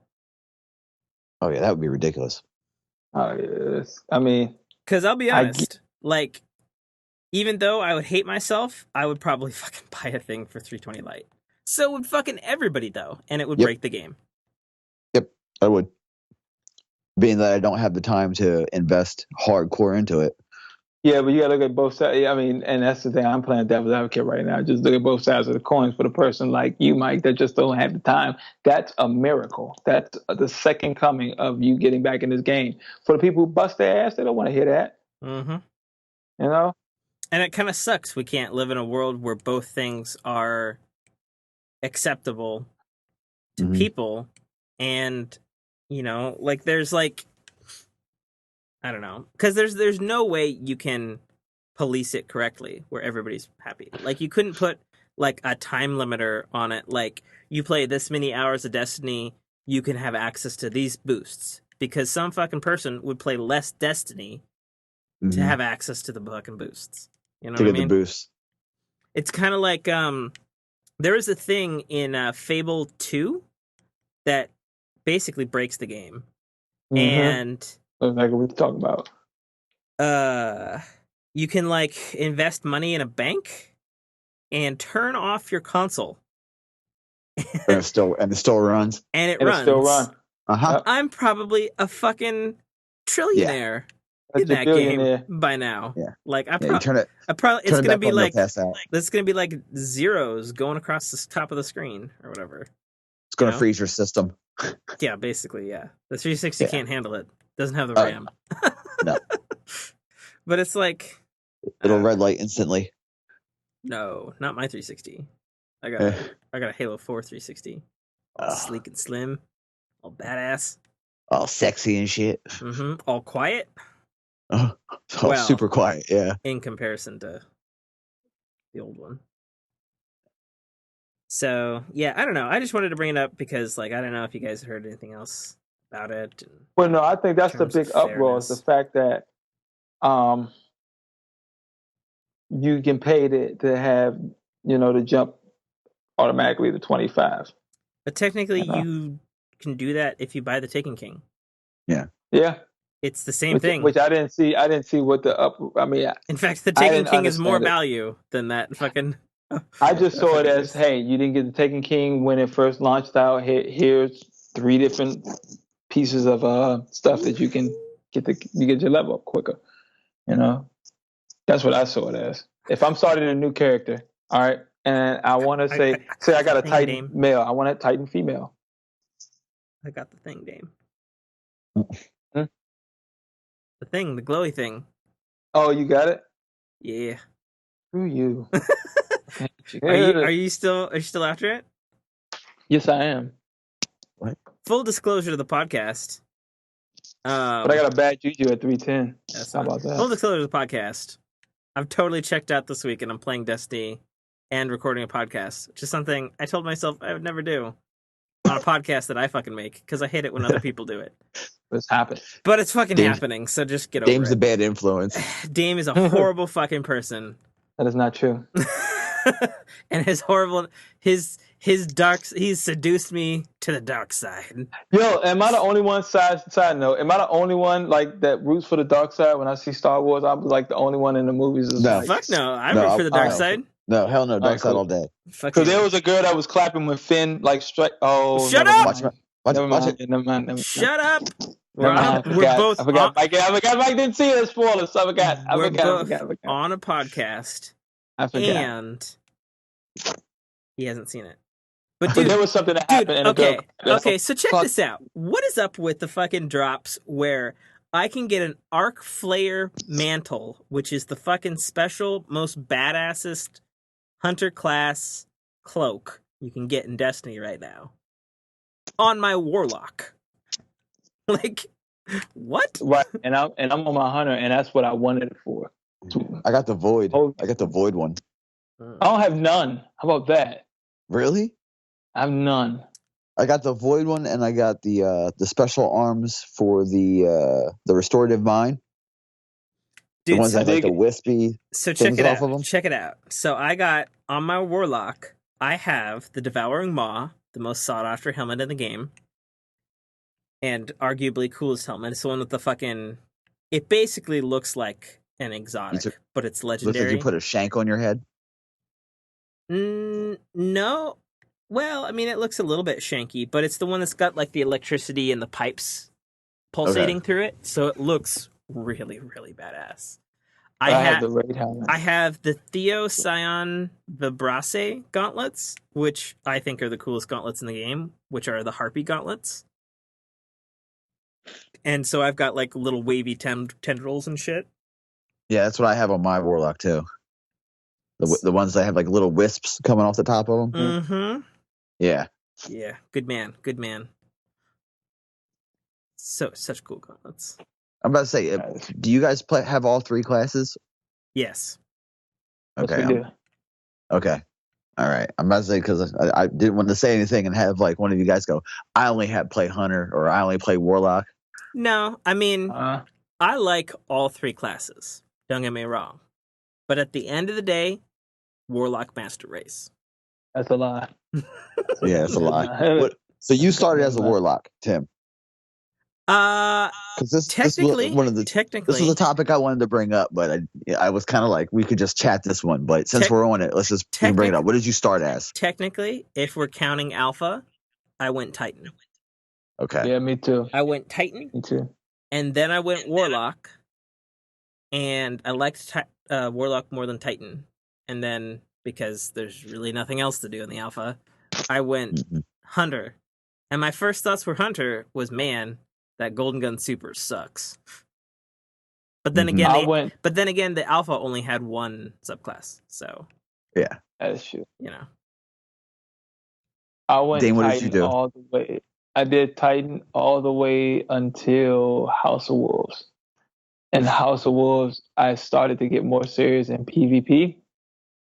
And I knew my Titan, the way that I played, my Titan was just not going to get it done because he was so slow. My Hunter would get it done. So I started playing more Hunter in PvP, and then I just fell in love with my Hunter. So now I main the Hunter. See, I did the Titan all the way up until about a week and a half before the Taken King came out, and I watched the Void Bow reveal, and said that's what I'm going to play as. And then that's when I started my Hunter, and I power leveled my Hunter until. Oh man, you should have saw me when the moment came when I finally got the book. That was the one thing I wanted. I wanted that Void Bow, and that moment came, and I just lost it. Oh, those are such good missions. Those missions are fantastic when you get your special. Now, I would say this. The Warlock mission sucks. Yeah, the Warlock was the Titan. Like, so yeah, here's the deal. The Taken King Titan has been put on the pedestal. I think we're on the same page here, Damien. Warlock's subclass mission sucked. Like, you walk into the edge, get struck by lightning. Yeah, on the one hand, it was like, okay, yeah, I like tearing up shit with lightning with infinite fucking basically force powers. But on the other hand, it's like, why the fuck is this set on Mars? Why the fuck is this set in this fucking particular Crucible map? This is the least amount of coolness for a Warlock that I could imagine. And then the fucking Void Bow, which is not best, but it's better than the Warlock, you know, gets set in the fucking... What's that fucking map called? It was Pantheon. Pantheon in the Black Garden, which already looks badass, you know? And it's like, okay, well, he clearly got a cooler thing. And you know, Cade 6. So I didn't really, that's way better. Setup. I like, K6 is my man, but I didn't really. I think it could have been more of a grander setup as far as like K6 is like, yeah, this guy owes me Glimmer, so you need to find him, and you find out that he's dead, and you just take his bow, and then bam, you know. But then Titan. We get to Titan. Not only do we get Zahala, but we get it set on Mercury on arguably still one of the best year one maps. And you get some badass pimp like fucking altar thing that ties into a Cyrus story. Fuck yeah! Yeah, you got to stoke the fire. Because the voice that was playing was it was the Titan. It was the gatekeeper of the Sunbreakers. Mm-hmm.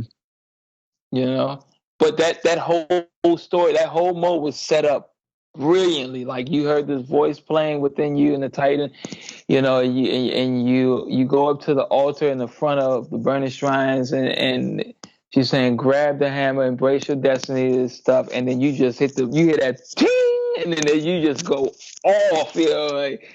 Well, I don't think anybody can deny that the Sunbreaker class, from the look to the sounds, is not super duper badass. Yeah. Right? Yeah. Yeah. As soon as you hear that ding, you know. That bing is terrifying. Yeah. You know, like I've never seen people run so quick when they hear that. Well, let me ask you this, since we're talking classes and shit here, Mike.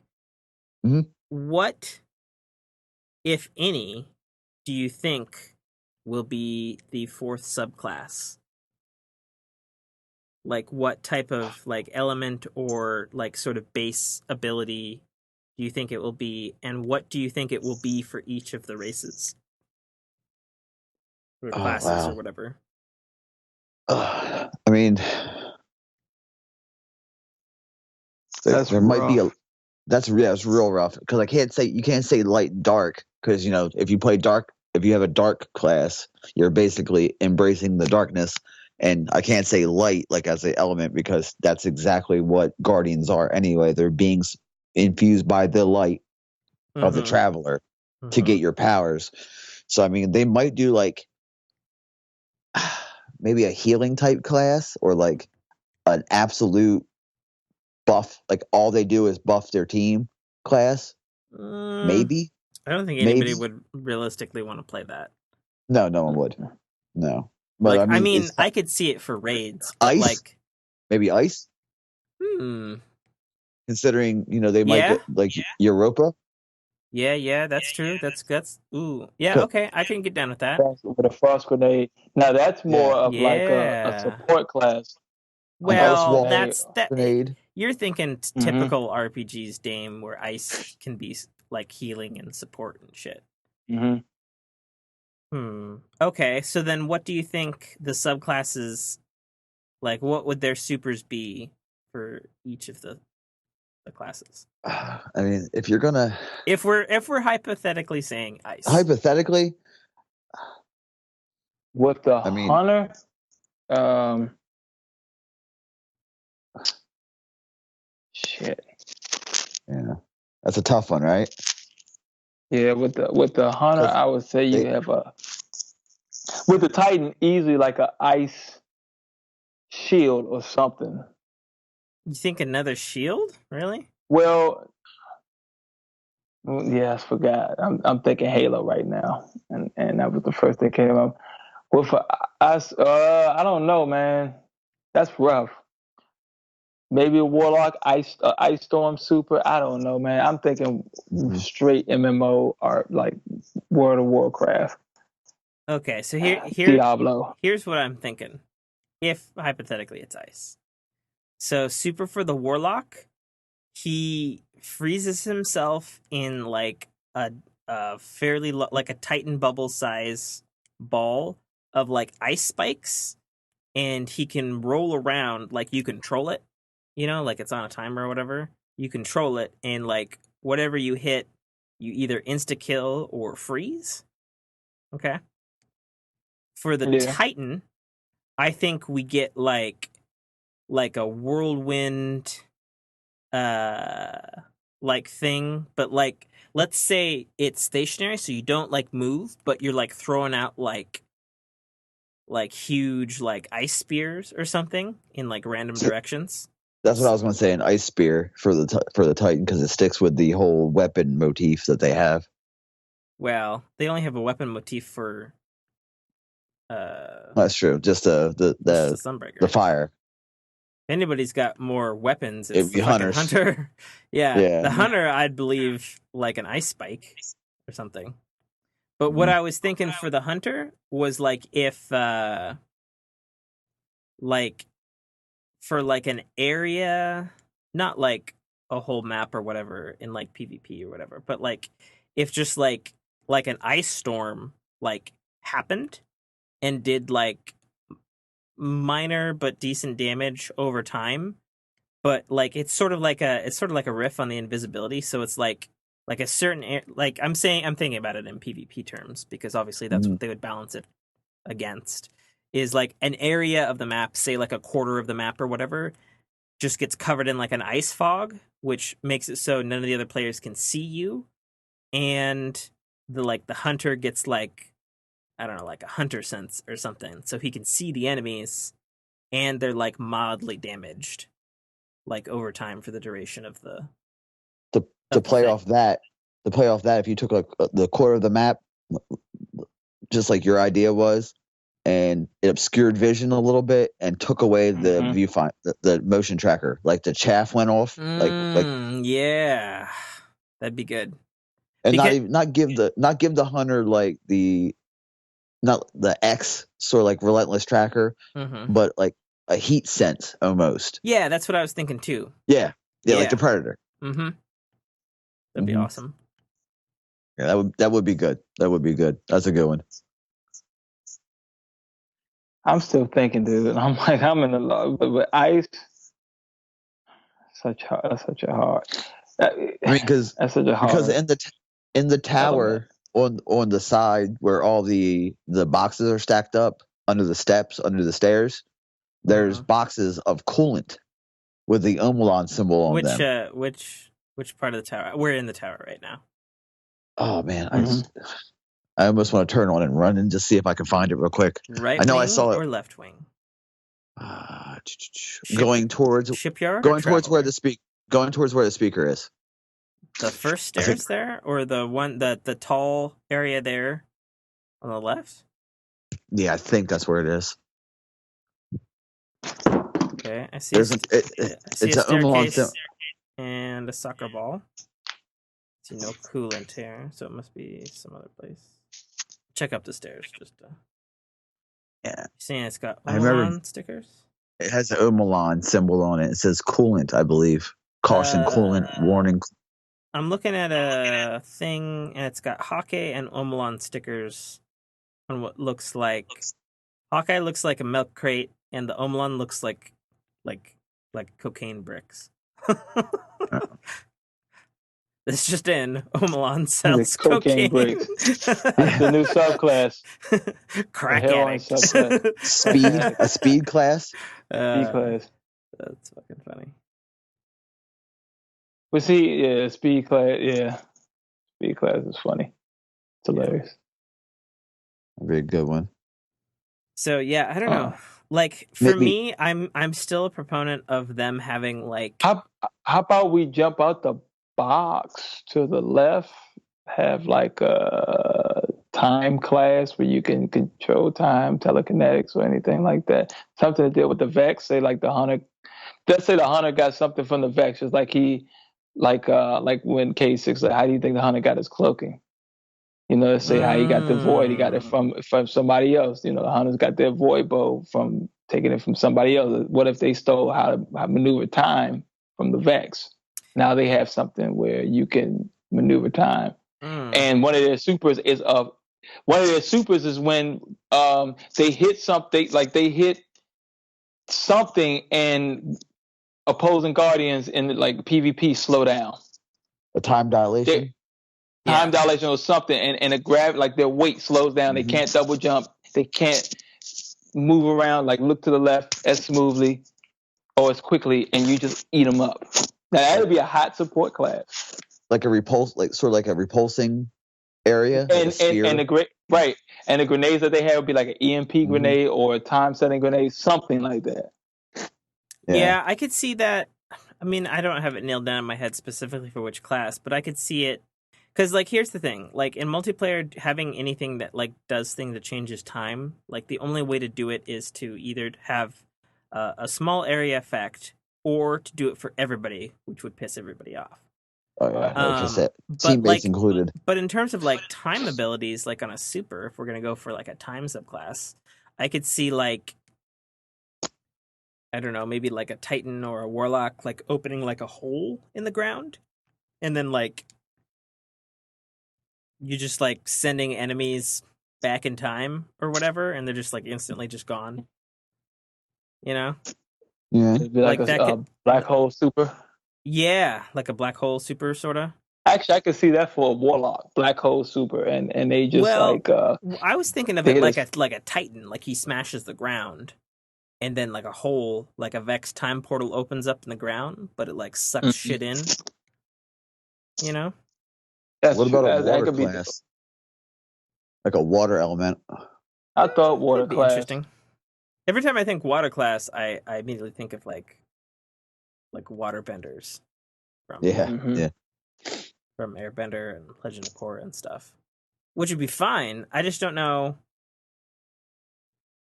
Again, that gets into like an RPG trope of like it being like more of a healer type thing. Yeah. Because like the ice and the water are always usually associated with healing.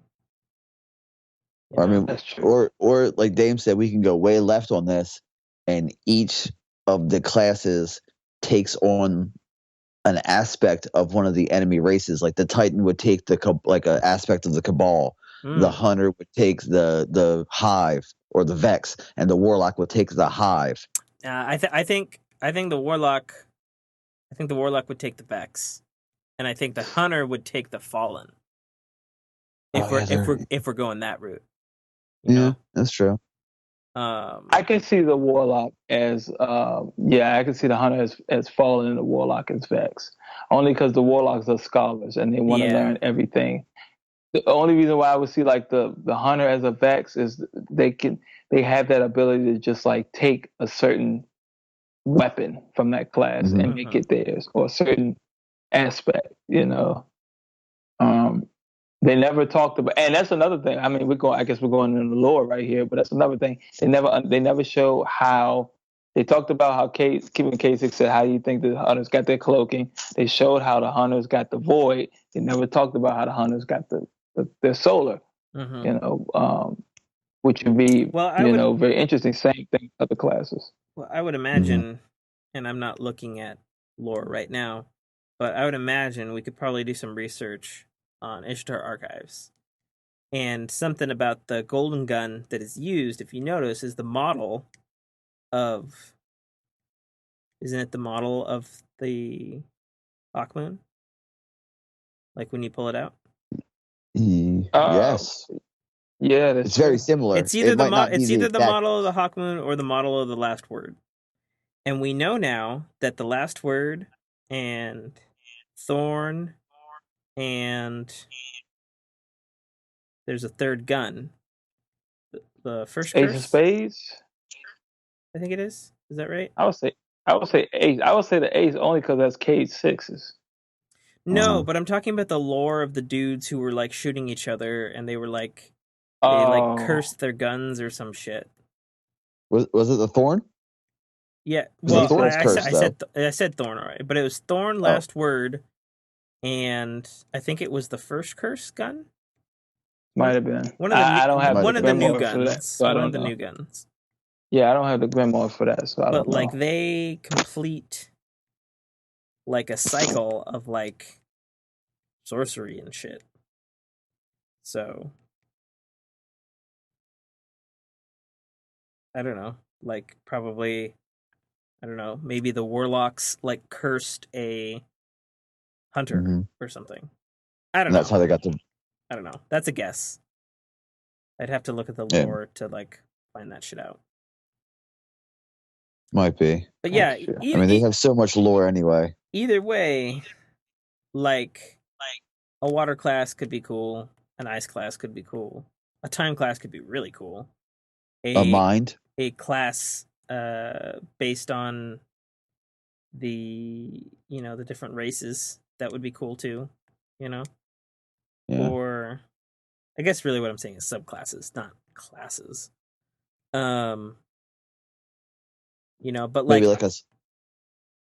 Go ahead. Oh, I'm sorry. I was going to say like a psionic class, like a mentalist type. Sure. Yeah, that'd be kind of going along with like Dame's, like force pushing class or whatever. Which could be totally doable, I mean, that could definitely be a thing. Like a kinetic or like a psychic kinetic class. Yeah. Like I would say like the super would be, you fire it off and it projects you forward in on the path that you're going. And then sort of like a decoy. Yeah, you mean the decoy that they did in Halo Reach? Okay, I didn't know that because I didn't play Halo. No, that's a thing. I used it, Is it all the fucking time. It was fucking rad as shit. Yeah, no, I don't think they'll do that just because. I rescind that suggestion. Yeah, no, it was fucking awesome. Like they had two things that were OP in Halo Reach, which was Bungie's last Halo game. First of all, they had armor abilities, which were new to Halo at the time. And they had Armor Lock, which is actually Luke Smith's favorite, which basically you just like hit the ground and your armor locks up, but you're impervious to damage for like a couple of seconds or whatever. Like you can't attack or anything. But like if you did it just right, like right when somebody's like has half a clip to go, then you just come out of armor lock and then just fucking wreck their face because they have to reload and they can't do anything. Oh wow. Super OP, super unbalanced. Can we take it back to the OG Halos when the Magnum pistol was a one-shot kill? That was the fucking greatest pistol of all time. Don't you talk about my baby. Man, that was my shit. That was my jam, dude. That was my jam, man. From any point in the map, could you snipe somebody with that fucking pistol? I had the base with like heated the base. I'm like, dude, that thing was better than the Golden Gun. And I'm a big GoldenEye fan, but that thing was better than the Golden Gun, dude. That's where the Golden Gun came from, don't you know? They found a Halo 1 pistol, and then the Warlocks cursed it to shoot fire. Because they were so mad at getting headshotted across the map that they're like, okay, it's gonna be on fire, so it's really obvious when you have it out, and you only get 3 shots, motherfucker. Yep. That's I got exactly it. what they did. That's exactly what A they did. warlock got one shot and then it self-rest, and it was too close, so the gun set on fire. Mm-hmm. It's Exactly. real. Exactly. Yeah, that'll work though. Yeah. So if you want to take this off topic, what do you guys have planned for the holiday? Anything important? Anything interesting? Anything off the wall? I have to somehow shoot a small family and their child so that I can take their tickets and see Star Wars again. Okay, so Tim's Everything's doing sold murder. out over here. Yeah, I'm gonna. So Tim is going to resort to murder. I'm going Okay, full dark side. kill the youngling. So, Yeah, kill the side note though, side note, what previews did they show? Because they showed some fucking previews at my movie when I went to go see it. Mine too. They- But they everything showed was some released shit. online like this week. That's true. The one preview that I was knew about the one I preview knew that about was the Independence Day one. yeah, I'd seen that one too, which I'm kind of excited about, even though sadly there's no Will Smith in it. Yeah, I think they're gonna write him off like saying, yeah, you know, like Well, they already said Vivica's he's dead, and the Yeah. the You know, kid black dude is supposed to be his son in there. yeah, like she's probably gonna say, you know, your father didn't die for this. You need to avenge him. You know, something Well, like that. the thing that I read was it was originally going to be Luke Smith and then that dude, and it was going to be like a father-son story. And then It's gonna be Luke Will Smith. Smith. I'm sorry. yeah. Yeah. It's going to be Luke Smith in like fucking like blackface. And, Oh. In the scarab suit.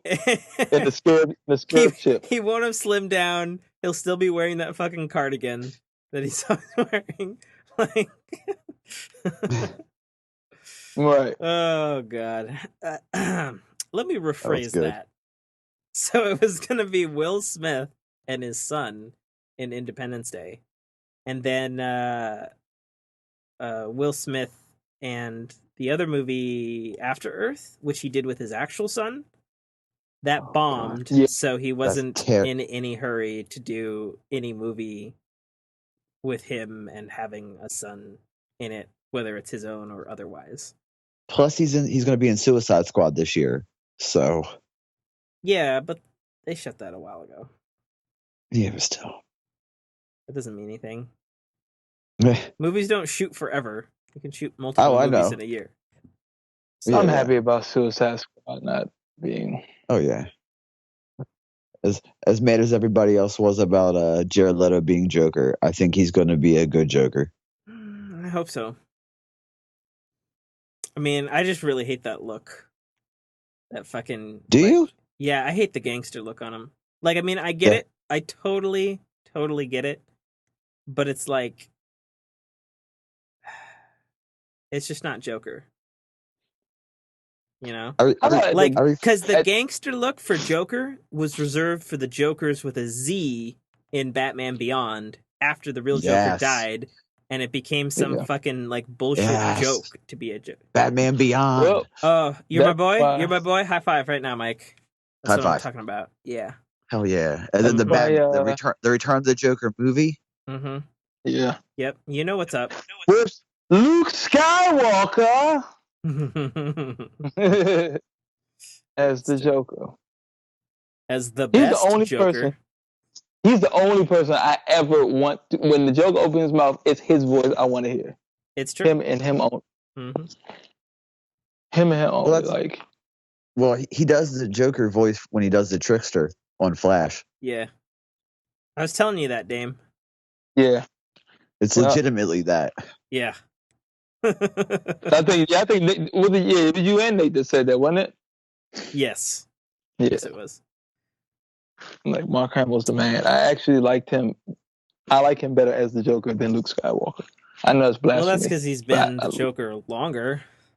That's true. Luke Skywalker by like many episodes of television and animated movies. So he was also he also played a role in the promotional podcast leading into Halo 5 as like this religious zealot dude. Mm-hmm. And he was the Fire Lord Ozai in Mhm. The Last Airbender.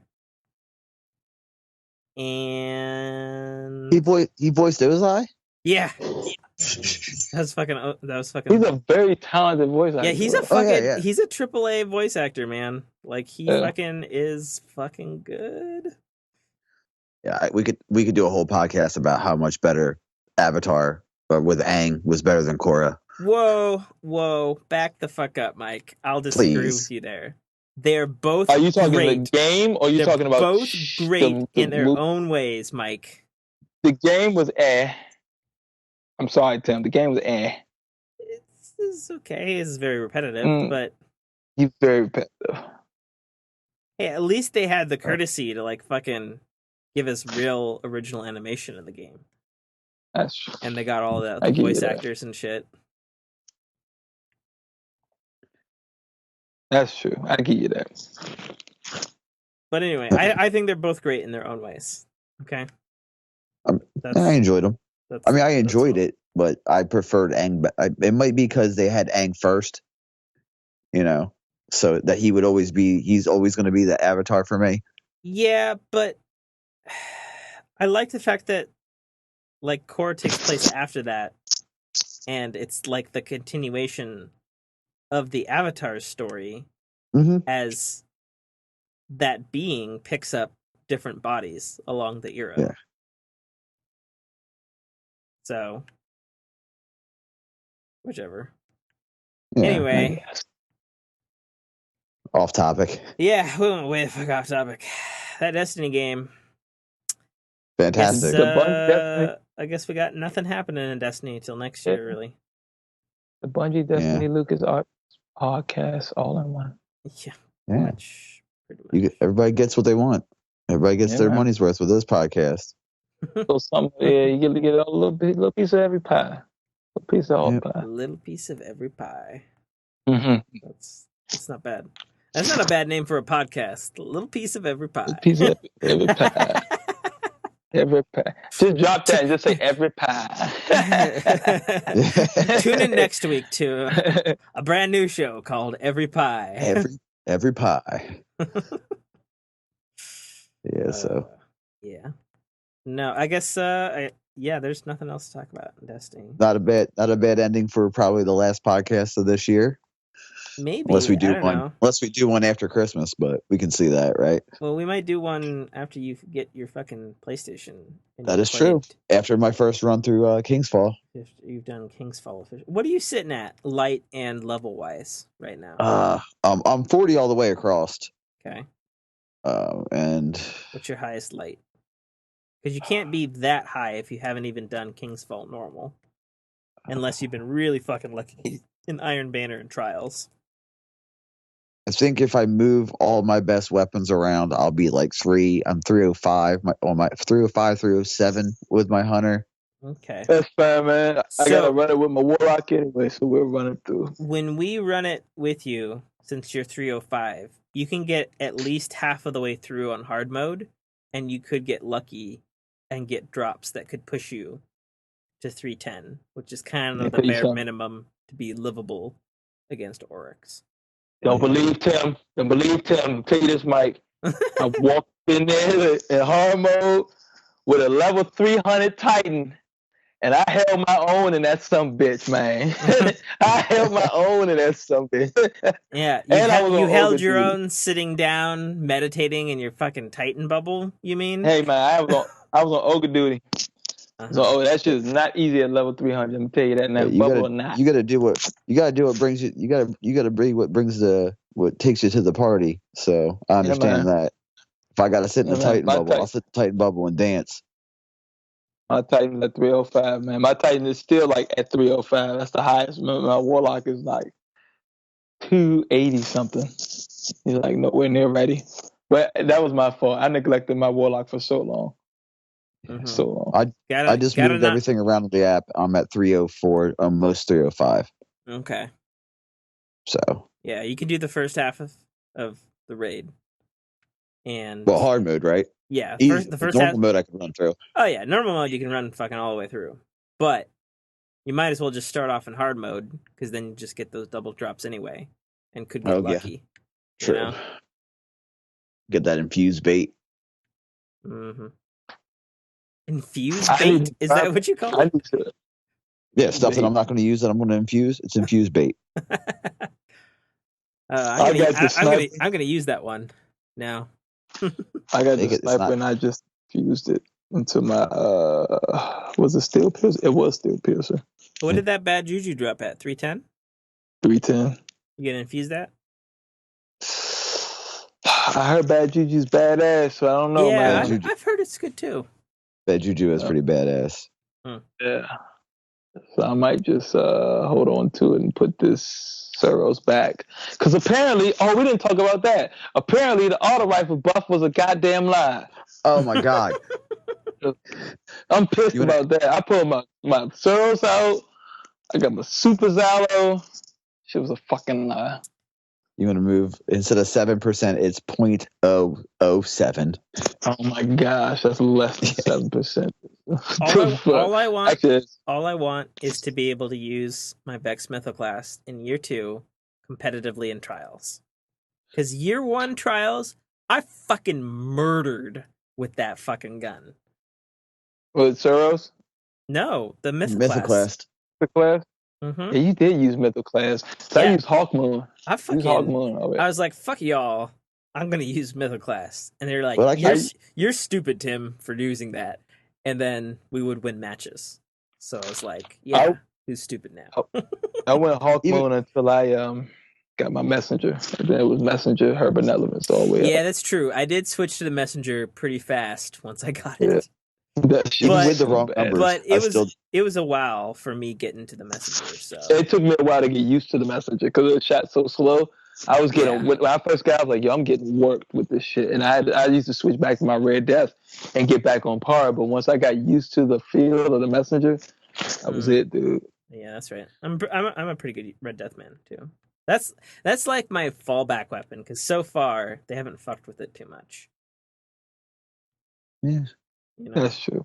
Yeah. It's pretty reliable throughout patches. Yeah. That's kind of the thing, though. Like, you got to get a gun that's going to be reliable through the storm of Bungie patches. Because they're coming. Oh, the storm comes. Oh, yes. Right. And sometimes it's not pleasant. The patch storm is coming. Which is why just I don't like like winter. Trials right now. Because the meta's all fucked up. See, even though it's weird though because like the meta's good for normal PvP now, but the fucking the power meta is not good right now. I don't think. I mean, I don't know. Maybe you feel differently coming from Iron Banner. Yeah, I mean, I they say that at 311 is when you start noticing the power differences, but me being a 304, 305, I had no problem last Iron Banner taking down 315s or like the high level, light level guys. I had no problem. I didn't notice they were dropping me faster. But then again, I was also using an auto rifle, and when you use an auto rifle before it got buffed, it was pretty having to use angles and flank routes and stuff. So I was going to say, even with the buff numbers being wrong, I'm still getting way more kills with the auto rifle. That little boost helps out a lot. No, I will say this. I have used Suros and won a lot of battles with the Suros now. Oh, yeah. I've never really used the Suros in PvP. But going against a Hawkmoon, let me tell you something. I used Suros before they nerfed that some bitch. The first time I used it, I went 15-0. 15-0, yo. That's when it was like King Supreme Suros, and then like the week after, because I was using the Suros. I can't remember where. I think I might have bought it from Zer. I did. I bought it from Zer, and then the week after, I got the Vex, and then they nerfed both. I didn't even get a chance to see the Vex in PvP and embrace the glory. No. Oh man. So I want to say one thing about SRL before we finally start wrapping up and close this out, because I'm playing SRL right now, and it's fucking awesome. But the thing I think they need to definitely fix, especially since we know it's coming back at least once before they decide whether or not they're going to keep it or not, is the fucking, I don't know whether it's the loading or the matchmaking on this thing. But I don't know about you, Dame or Mike, but I feel it's super slow in comparison to everything else. Oh yeah. Today I was playing a game of Zone Control, and it took maybe 7 minutes to find a full lobby. I'm not talking about normal PvP. I'm talking about just SRL. Oh, yeah. Like it's at least 2 to 3 times longer than anything else in the game right now. Really? Yeah. It's my opinion. I mean, it could just be me, but for SRL specifically, like it's always been that way. I'm about to say I didn't really notice anything, but then again, I also played my races right when it first came out. I haven't played recently. I haven't raced recently. Mm-hmm. So, I mean, it didn't seem too bad, but then again, it was right when everybody was hopping on playing it, so it was probably way easier to find races then. Maybe. Yeah, and the competition probably wasn't as stiff either. Yeah. Now everyone that has, it's been weeks, so now you got people that's just been playing that and nothing but that. Now, but I will say this: it's a great way to use your 3 coins to farm for exotics. Yeah, it's not bad since it'll pop every match. Now that I mention that, where is Zer? Zer is in the oh yeah, we never really talked about Zer, did we? That's true. Not at all. Just saying, Zer is in the Hunter bar. Just saying, first race in 4 days, first place. Just saying. Gate hit percentage 67. Just saying. Pretty dope. Mm-hmm. I'm fucking so good at this goddamn racing league. Yeah. But just so we know, Zer has the helmet for the hunters that give them an extra melee attack. I can't remember what it's called right now offhand. Mm-hmm. They have the symbiote. I'm not going to say the first part of it because I get made fun of. Fuck you, Tim. Acrophage. The acrophage symbiote. Acrophage. Where is Zer? Is he in the tower or is he in the reef? He's always in the tower. He's in the bar, the hunter bar. I'm joining back on you, Dame. I didn't even know you left. Yeah. You didn't know I left with all that SRL talk I just said? I thought you were just talking. I didn't know you was actually playing. But you did say it was awesome. I just played a race, man. I just fucking schooled everybody. And I might add, I schooled everybody on a racing Sparrow, which is by no means like competitive. Mm-hmm. The insurmountable skull fort is the one I couldn't remember the name for. I like that helmet. I've always liked that on my Titan. It looks great. Yeah. It looks cool. I mean, it's no helmet Sting 14, but absolutely it'll do. Not. Absolutely not. Has any one of you used any glass needles? Yes. No. What are your thoughts, Mike? What are your thoughts? Give them to us now. I like the idea. Mm-hmm. I like the idea a lot. It just because it re-rolls everything. It re-rolls the intellect, strength, discipline. It rolls everything. Mm-hmm. So you got to really. It's a double-edged sword. If you think if you have a really good roll for intellect, and if you want to have an intellect and discipline build, just say, and you're like, no one uses the. I'll make up a dumb perk. The add melee energy for you melee minions of darkness and you get more super energy.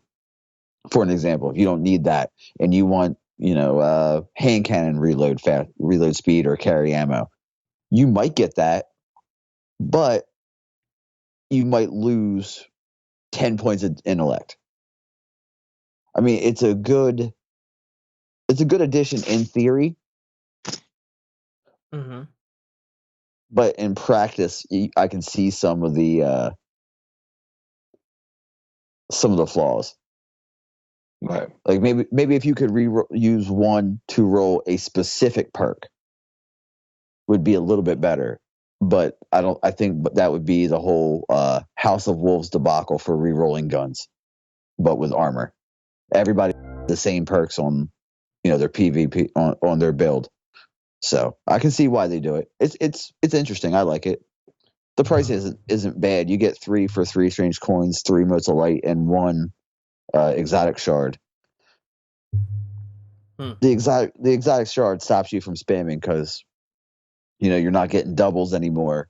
You're not able to do the bad juju quest line or the super good advice quest line every week to have breakers. So, well, you're saying it stops you because of the material requirements with it? well, I mean, I have a shit ton of exotic shards, so it doesn't stop me. me. I got 41 of them. I think we're all in that boat. Yeah. But would you use them to buy glass needles, or would you use them to infuse to level up your exotics? You see what I'm saying? I'd rather use exotics. Yeah, I that's what I'm saying. I'd rather use all of my shards when I need to level up my last word or my No Land Beyond, which, by the way, might be one of my favorite guns now. Is it that good? You're one of those people. I'm one of those people. Yeah. You know what? It's funny because we did a trials match and we just were shooting this shit. We were like, you know what? Let's do this. Let's do No Land Beyond. Let's do double snipies. We did No Land Beyonds and Herbanelevences, and the shit was hilarious. Oh my god. You know what I really want to see in PvP as like a new mode? I want to see a King of the Hill? Hard point? I don't know what that is. That's a Call of Duty. It's a Call of Duty reference. It's the rotate King of the Hill, but rotating. Oh yeah. See, in Halo terms, that's called Crazy King, child. I want to see a swords match. That's what I want to see. Oh, you can call it. Well, you know how you get that? What? Fucking bring custom matches. Oh yeah, that's okay. Fair enough, Dame. Fair enough. But no, I mean, not just like sword matches the way they have now. I want them to add some mechanics, like when you're sword on sword. Like, you know what would be hot if they did Sparrow jousting? That's what I was gonna say. That's what I was gonna say. That'd be hot. So you're just on the front end of your Sparrow. and if you can time, like you got 3 rounds, and if you can time your hit the quickest, you win the round because you're gonna knock the other person off the Sparrow. Yeah, I don't think that mode would last very long. No. It'd be fun for like an event, I guess. Somebody would just get the exotic arc sword and just hit you with the Destructo disc. Yeah, certainly. So nobody like me would ever do that. Yeah. You're one of those types, aren't you? I am indeed. If it's electric, I'm going to use it against you. I'm the asshole that got the void sword. Well, I don't have a void sword actually. Although I do appreciate that they opened up the quest line so that I can get my void and my solar sword. That is cool. That is good. Like I knew there was a trick so that you could do it with the other characters, but I like that you can do it with one character. Can those become exotic versions as well? Yes. You can go through the line? Okay. Yes. But you still have to do all that fucking Hadium Flake farming, which supposedly they made a little easier. They said more chests will contain Hadium Flakes, I think, in this most recent update. Okay. That's good, at least. I mean, I still don't have my void exotic yet, so. If you got the right ghost, you can breeze through that. Like, literally. It took me 45 minutes. Well, Ghost doesn't help you in farming Hadium Flakes, dude. Oh, I'm sorry. You're thinking of Wormspore crests. Yeah. I thought you thought helium filaments. He said Hadium Flakes. Okay. Yeah, I'm about to say, are you thinking of? You're thinking of when you play the Night Stalker and you just see chests on the map? You're thinking the difference between helium filaments and Hadium Flakes. Yeah. I misunderstood you. Yeah, I got you. I'm with you now. I wish there was a ghost that let you. Like, oh my god! I wish like everybody would want that so goddamn much. All right, so here's how we're ending this podcast. Me and Dame are gonna SRL race, All right. and I'm going to commentate. This That is how this podcast is ending. is how we're going out. This is how we're going out. All Mike will just have to listen like this is some sort of old timey radio, and we are horses. Which one you betting on, Mike? I'm gonna have. Dame, how many races have you done? Oh shit, man! I can't remember. It hasn't been over 20. I don't really. Tim. You put it on Tim. I haven't really Put it on like. Tim. Yeah, because I like with racing, I'll go. I told Tim like I give you 2 strong weeks, and it doesn't matter what racing game it is. I give you 2 strong weeks, and then that's it. I'm done. I tapped out because it gets boring to me like really quick. Like it gets really boring to me. Yeah. And as a side note, I'll do color commentary blind, not seeing the race. How are you gonna do that? I don't know. I'll just make some shit up. Okay. Sounds great. Here we go. We're loading in. Zooming in. What's the map? I don't know yet. I'm still zooming. All right. I bet you it's Mars. It looks like Mars. It looks like Mars. And the map is Camp Martius. I don't know how to say it. Camp Martius at Meridian Bay, Mars. Campus Martius. The windmill map. The windmills to make them break The them. windmills are a spinning. It's set at nighttime. It's a lovely evening there. The racers are now beginning to get on their Sparrows. Oh, fuck, I don't have my Sparrow shit on. Oh, whatever, fuck it, I don't need that shit. We're Let's in the Don Quixote Raceway. I'm apparently windmills. wearing my my highest light gear, so I'm not equipped for full raceage, but I'm ready to win. Tim is riding the number 3 Knight Rider car. Yeah, right. No, I'm actually running with Swift River, the upgraded version, I might add. Which one are you using, Dame? I do not know. Dame doesn't even know his vehicle that he's on. The tiebreaker. Let's see. Am I a tiebreaker? Tim is in first place position. Kool-Aid Kid, hot on his heels. He banks the corner. Kool-Aid Kid busts through a wall and says, "Oh yeah." Oh, it's cherry Kool-Aid, the worst kind. Oh, I'm on a trick bike. I'm gonna make sure that he says, "Oh no." Oh shit! Everybody fucking just pulled in front of me. I fell back to 4th place. I've got Zeologic Y, Snoop Dogg with a W. Yeah, because he's W-A-G. Classy. Mm-hmm. Classy. Oh my god! I've missed so many gates. What is happening? Ugh! Can't make the corner. Getting hit. Oh, I nailed a taken on my vehicle and completed a bounty. Oh, was it the Amanda Holiday one? You got killed the Taken? No, it's just a normal Vanguard bounty. Oh god, I got hit by the windmill. I'm not dead. Knocked around though. Blew up the opponent next to me. I'm in 3rd place position. Closing in on Thunder Bunny's ass. Illogic still in 1st place position. Trailing a gate or so behind. Lap 2, minute 37 in.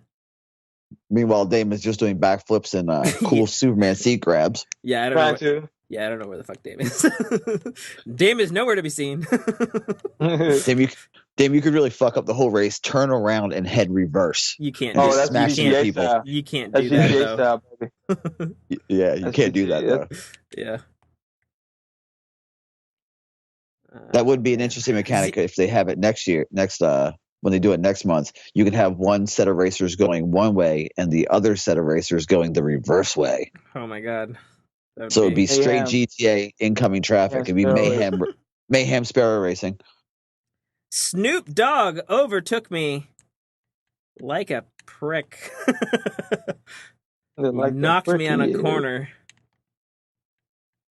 Sped through those time bombs, or the slowdown, the spiderweb bombs, I guess, what they're called. Hit the jump gate. Snoop Dogg way the fuck off left, all over the place. Fan blades are really sharp. Oh fucking shit! Fuck! blew me up on the fan blade. God damn, I saw him when he blew Oh up too. fuck! By the way, Tim really for the listen, sadly, Tim really sadly sees Dame ahead of him as he takes fifth place position. Dame in by the way, fourth place. for listeners, before this, Tim said we were Tame and I both had a little bit of loud mics as he screams, As "Oh he just shit, screamed, shit, fuck." "Shit, fuck face." Yeah, fuck face. Well, you know, people know me. It's whatever. People It's a know me great from day. podcasts. That's what I do.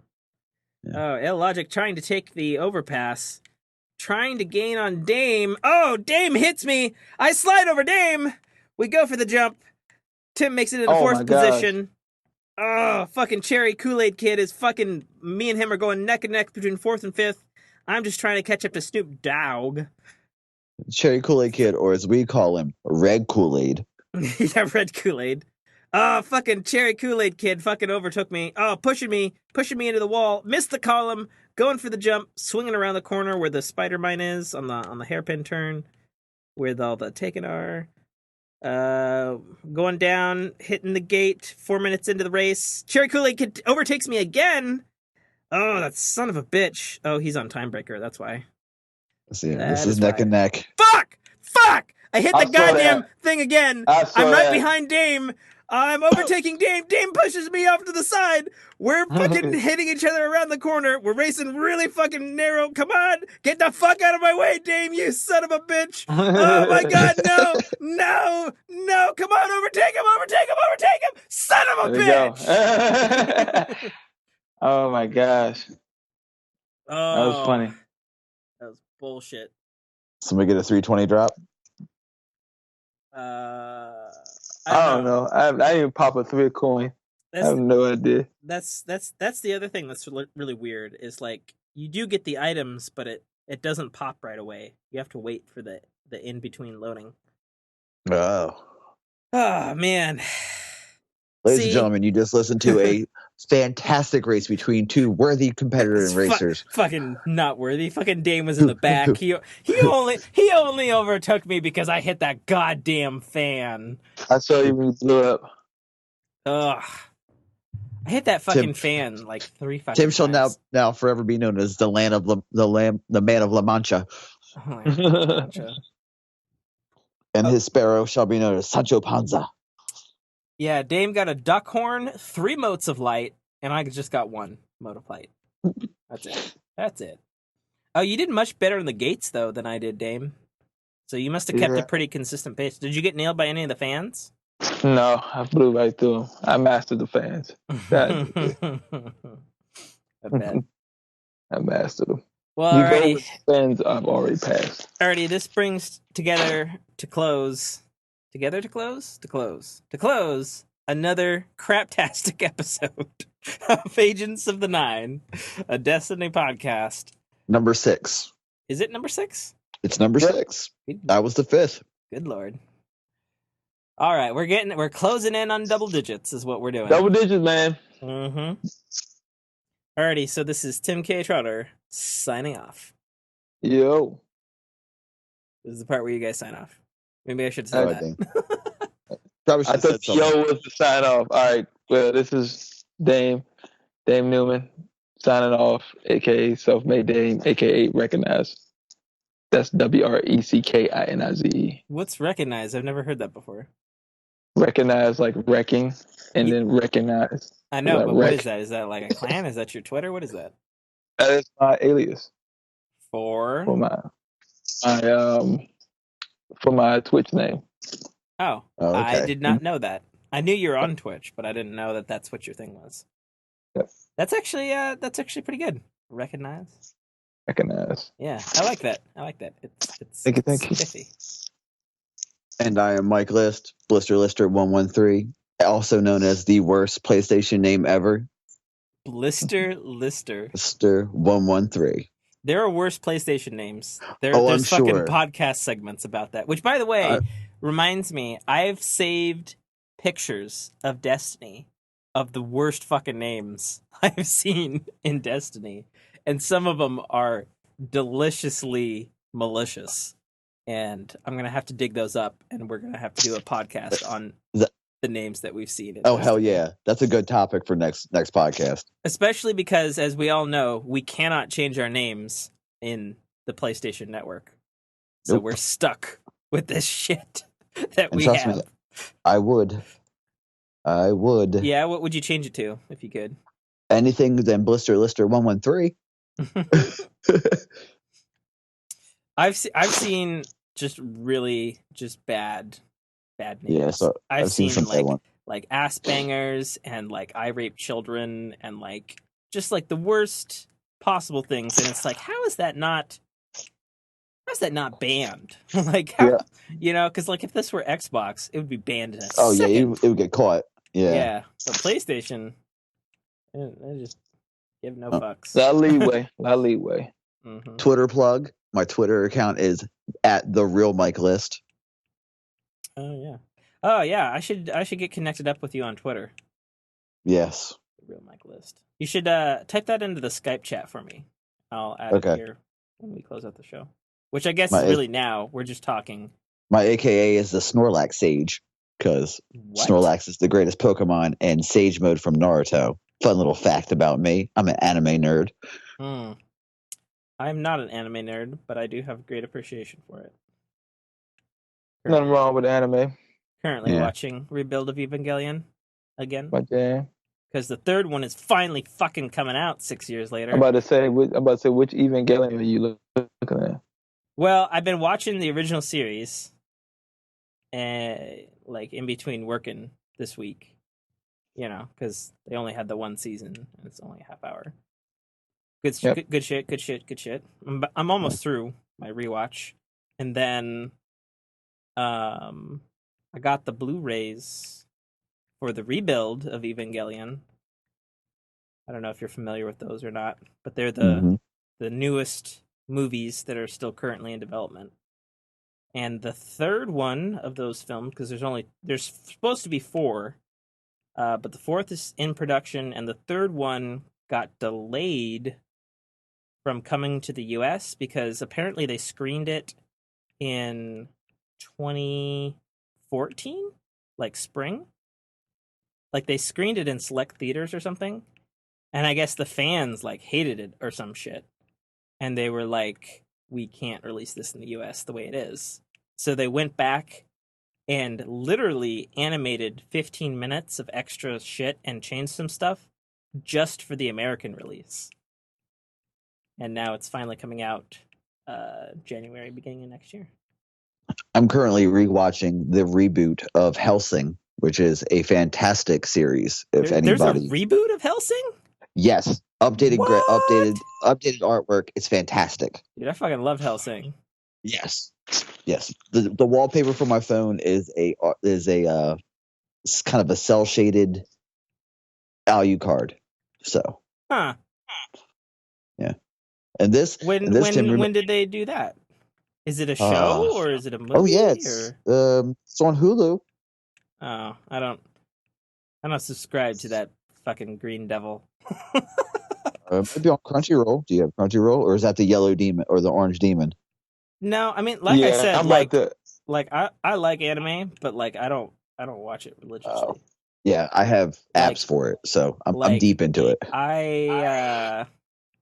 It's either on Netflix or I rent it from Netflix. And if it's really good, I'll get into it. Like, to give you the background, by the way, Tim, you should have cut the episode a while ago. Cut! This is bonus features. This is the bonus features at the end of the episode. I think my first exposure to anime was Gundam Wing. Because my buddy generally had it. Everybody's first one. Yeah, I think it is, just because of the... Or mine was actually, Dragon Ball Z. There you go. But Tim, if you want I was aware of Dragon Ball Z, but I never got bit by that bug. If you want a good long series, Tim, it's called Yu Yu Hakusho. It's very... No, you know what? I'm lying. No, I like Yu Yu. Yeah, Inuyasha. Inuyasha. I hated Inuyasha. It was so fucking. Dame, the sound you just made you almost had a strongly worded message sent to you on the Skype chat. Because Yu Yu Hakusho, if once you get past the first 20 episodes, granted, the 20 episodes are slow as shit. Yeah, you use dope. I hate shows that take like you have to sit through shit before it gets good. You use dope though. You use really fucking good. Yeah, especially if like the character arcs are so great. Probably one of the greatest one of the greatest anime transformations of all time is in that series. So I caught Yu on Adult. Oh, well, actually, I'm sorry, not Adult Swim. It was Toonami. Oh yes, on Saturdays. Toonami. Saturdays at 2 a.m. Off the late night. Yep. Yeah, I watched shit on Toonami. I don't remember any of the shit that was on there, but I watched it. Yeah, that's when I learned about Cowboy Bebop. Oh, fucking Cowboy Bebop is so good. Swim. Cowboy Bebop might have been Adult Swim, like early Adult Swim. Love fucking Cowboy Bebop. Trigun. Oh hell yeah! Never watched Trigun. Well, I heard a lot of good things about it. Guys, we could do a whole episode. We could do a whole off-brand episode of just anime. The Agents of the Nine, a Destiny podcast, but not this podcast today. Could be a whole anime episode. Because I first saw Yu Yu Hakusho in Japan. Have you when guys? I lived in Japan. You lived in Japan? What the fuck are you doing? 2.5 years. I was in the Marines. Sup? Oh, nice. Sup, man? Yeah. That's like on my bucket list to go to. That's how you guys. Me you too, guys Dave. met me a week ago, basically. So. That's true. Yeah. We know nothing about you, or the kids in your basement. We know nothing. I say we save up. And do a TGS and just go ham. Just go wild. Just cause. Just do a TGS and just go wild. Go to one TGS and just like lose it. Yeah. That'd be get together. Good, that would be. Yeah, fun. I'd love to go to fucking Japan. Yeah. I got people in Sagwa, like right outside Japan. Mm-hmm. I mean Tokyo. That's a place. Outside Tokyo. Sagwa. Sagwa, Japan. Yeah. Sagwa, Japan. Nice. It's like right outside Tokyo. Yeah. He teaches them, but yeah. All right, it's like 1:46, and I gotta get up. Dame has to get up in 5 hours. You gotta work tomorrow, Dame? Yeah, well, I gotta do some music stuff. So, and that's like at 11. But isn't like all your stuff music stuff? So yeah, that's true. That is true. Oh, speaking of music, dude, that fucking soundtrack for Star Wars is really fucking good, dude. Really good. I'm a soundtrack connoisseur. Like I don't listen to fucking popular music and shit. Like my jam is like video game music and soundtracks and TV shows and stuff. I think that the soundtrack, like John Williams' score, you're talking about Star Wars, right? Yeah. I think that the soundtrack for it is very good for the movie, but it's the most low-key Star Wars soundtrack I've ever heard. Well, for the villains, I thought it could have been a little bit more bolder. Well, I've been listening to the soundtrack since I walked out of the movie Thursday. And it is like, don't get me wrong, it is definitely very good.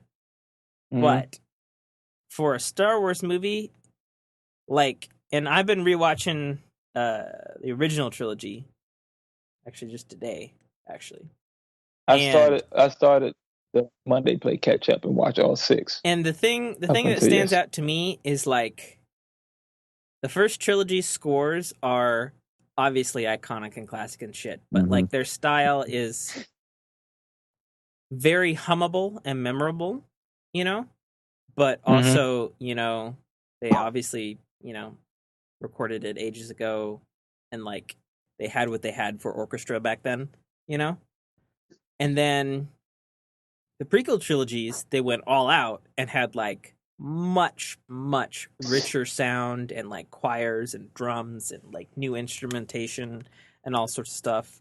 And like he made a lot of really great new themes.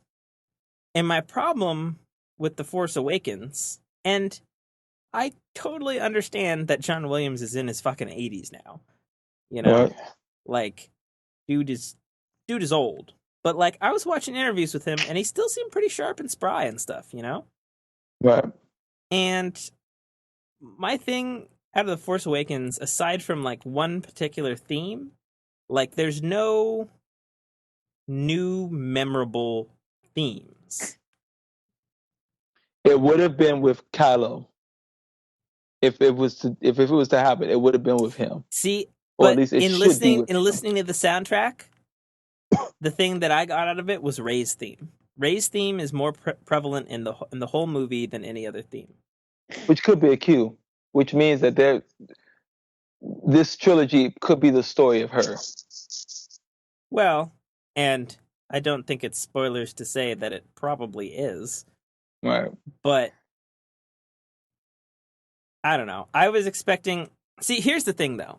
John Williams did the score for the trailers, and the trailers had this fucking bombastic, like, deep, like, we're doing the original trilogy score, adding new flavors to it, and making it bigger, like the prequel trilogies to it, that this movie simply just did not have.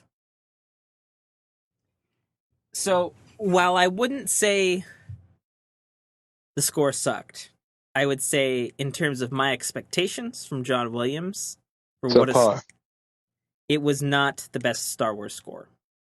Yeah, a little subpar. Well, it's not even that it's subpar, it's that it was super subdued, you know?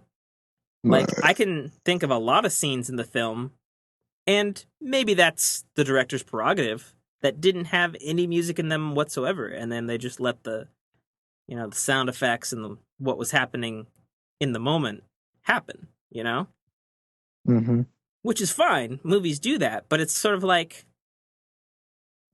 And I argue with my film buddy with this a lot, that, like, the Star Wars music is so fucking powerful and iconic that it shapes how you feel about Star Wars.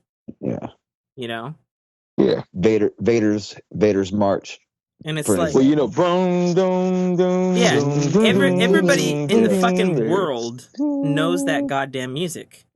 And I would also argue that for a lot of the new stuff that was in the prequel trilogies, a lot of people know those musical cues too. You know what that means? That means there wasn't a strong melodic canon in any of the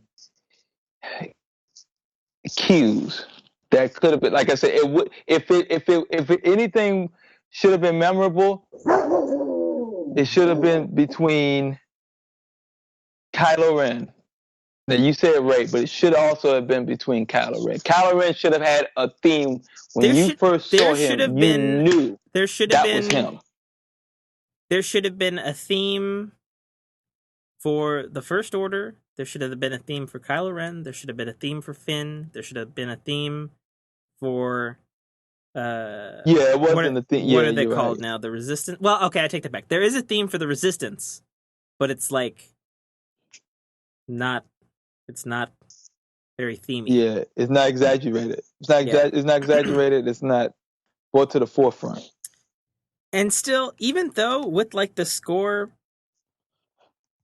maybe even arguably being the weakest of all the Star Wars scores from John Williams, like, that movie was still fucking amazing.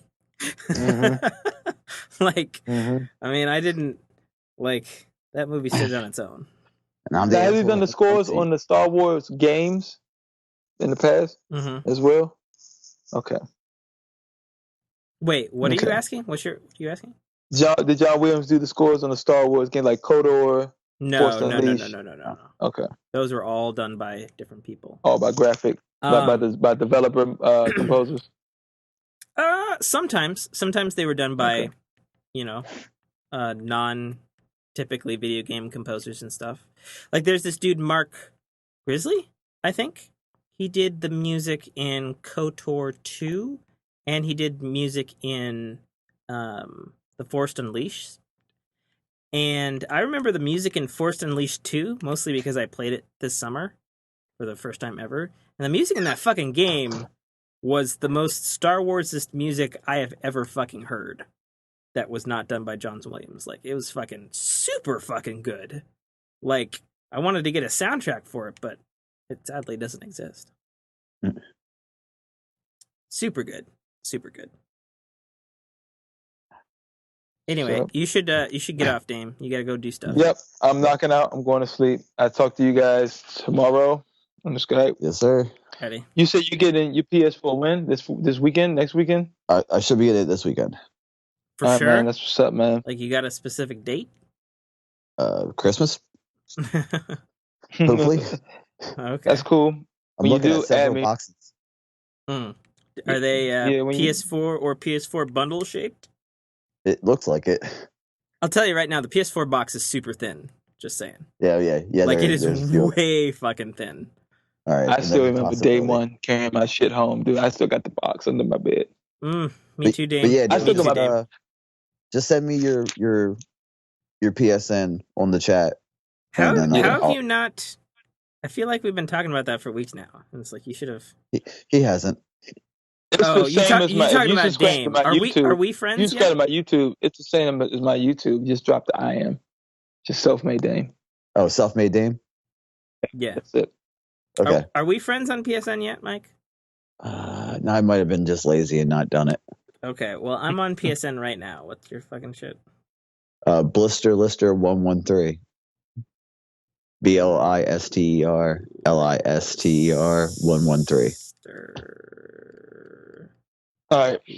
I will talk to you guys later. I'm All right, knocking man. out. All right, Blister Dave. Lister Talk to you later. 113. All right, Mike. You've got like a skull All right. thingy face. Yeah, I think so. All right, Tim. All right, Dave, take it easy. Peace out, Dame. I'll see you. All right. Oh, it says your friend. There we go. Yeah, you're on here. Really?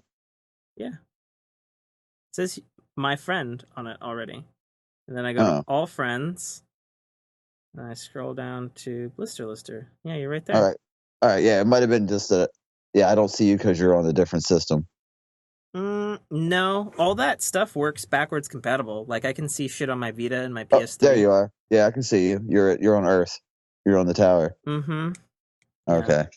Yeah. Did you get a real name thing from me, or am I just in there as Lytics? You're just in there as Linux. I don't have the real name thing. Oh, is that only on PS4? It's only on PS4. Oh, okay, well, you'll get that shit when you get that shit then, I guess. Yeah, and Dames is a Redskins logo. I'm assuming because it just says self-made Dame. Oh.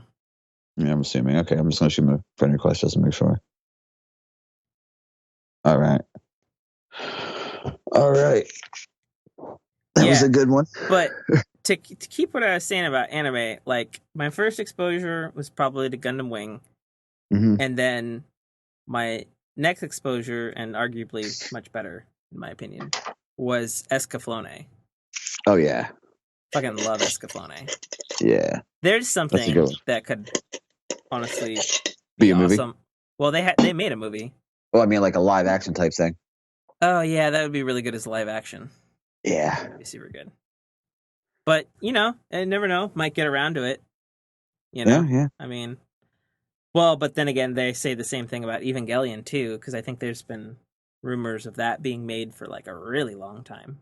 Yeah, for years. Yeah, it's like Elijah Wood and Peter Jackson and shit, like Mhm. a long time ago or something. And then some newer kids and stuff, and all sorts of stuff. Yeah.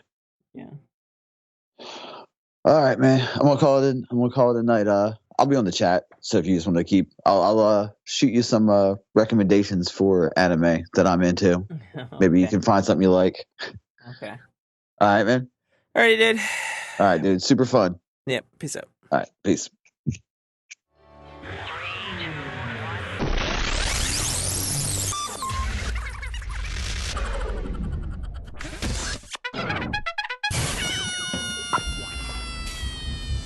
This is Dominic Armato, the voice of Guybrush Threepwood, and you're listening to a Dynamic Works production podcast.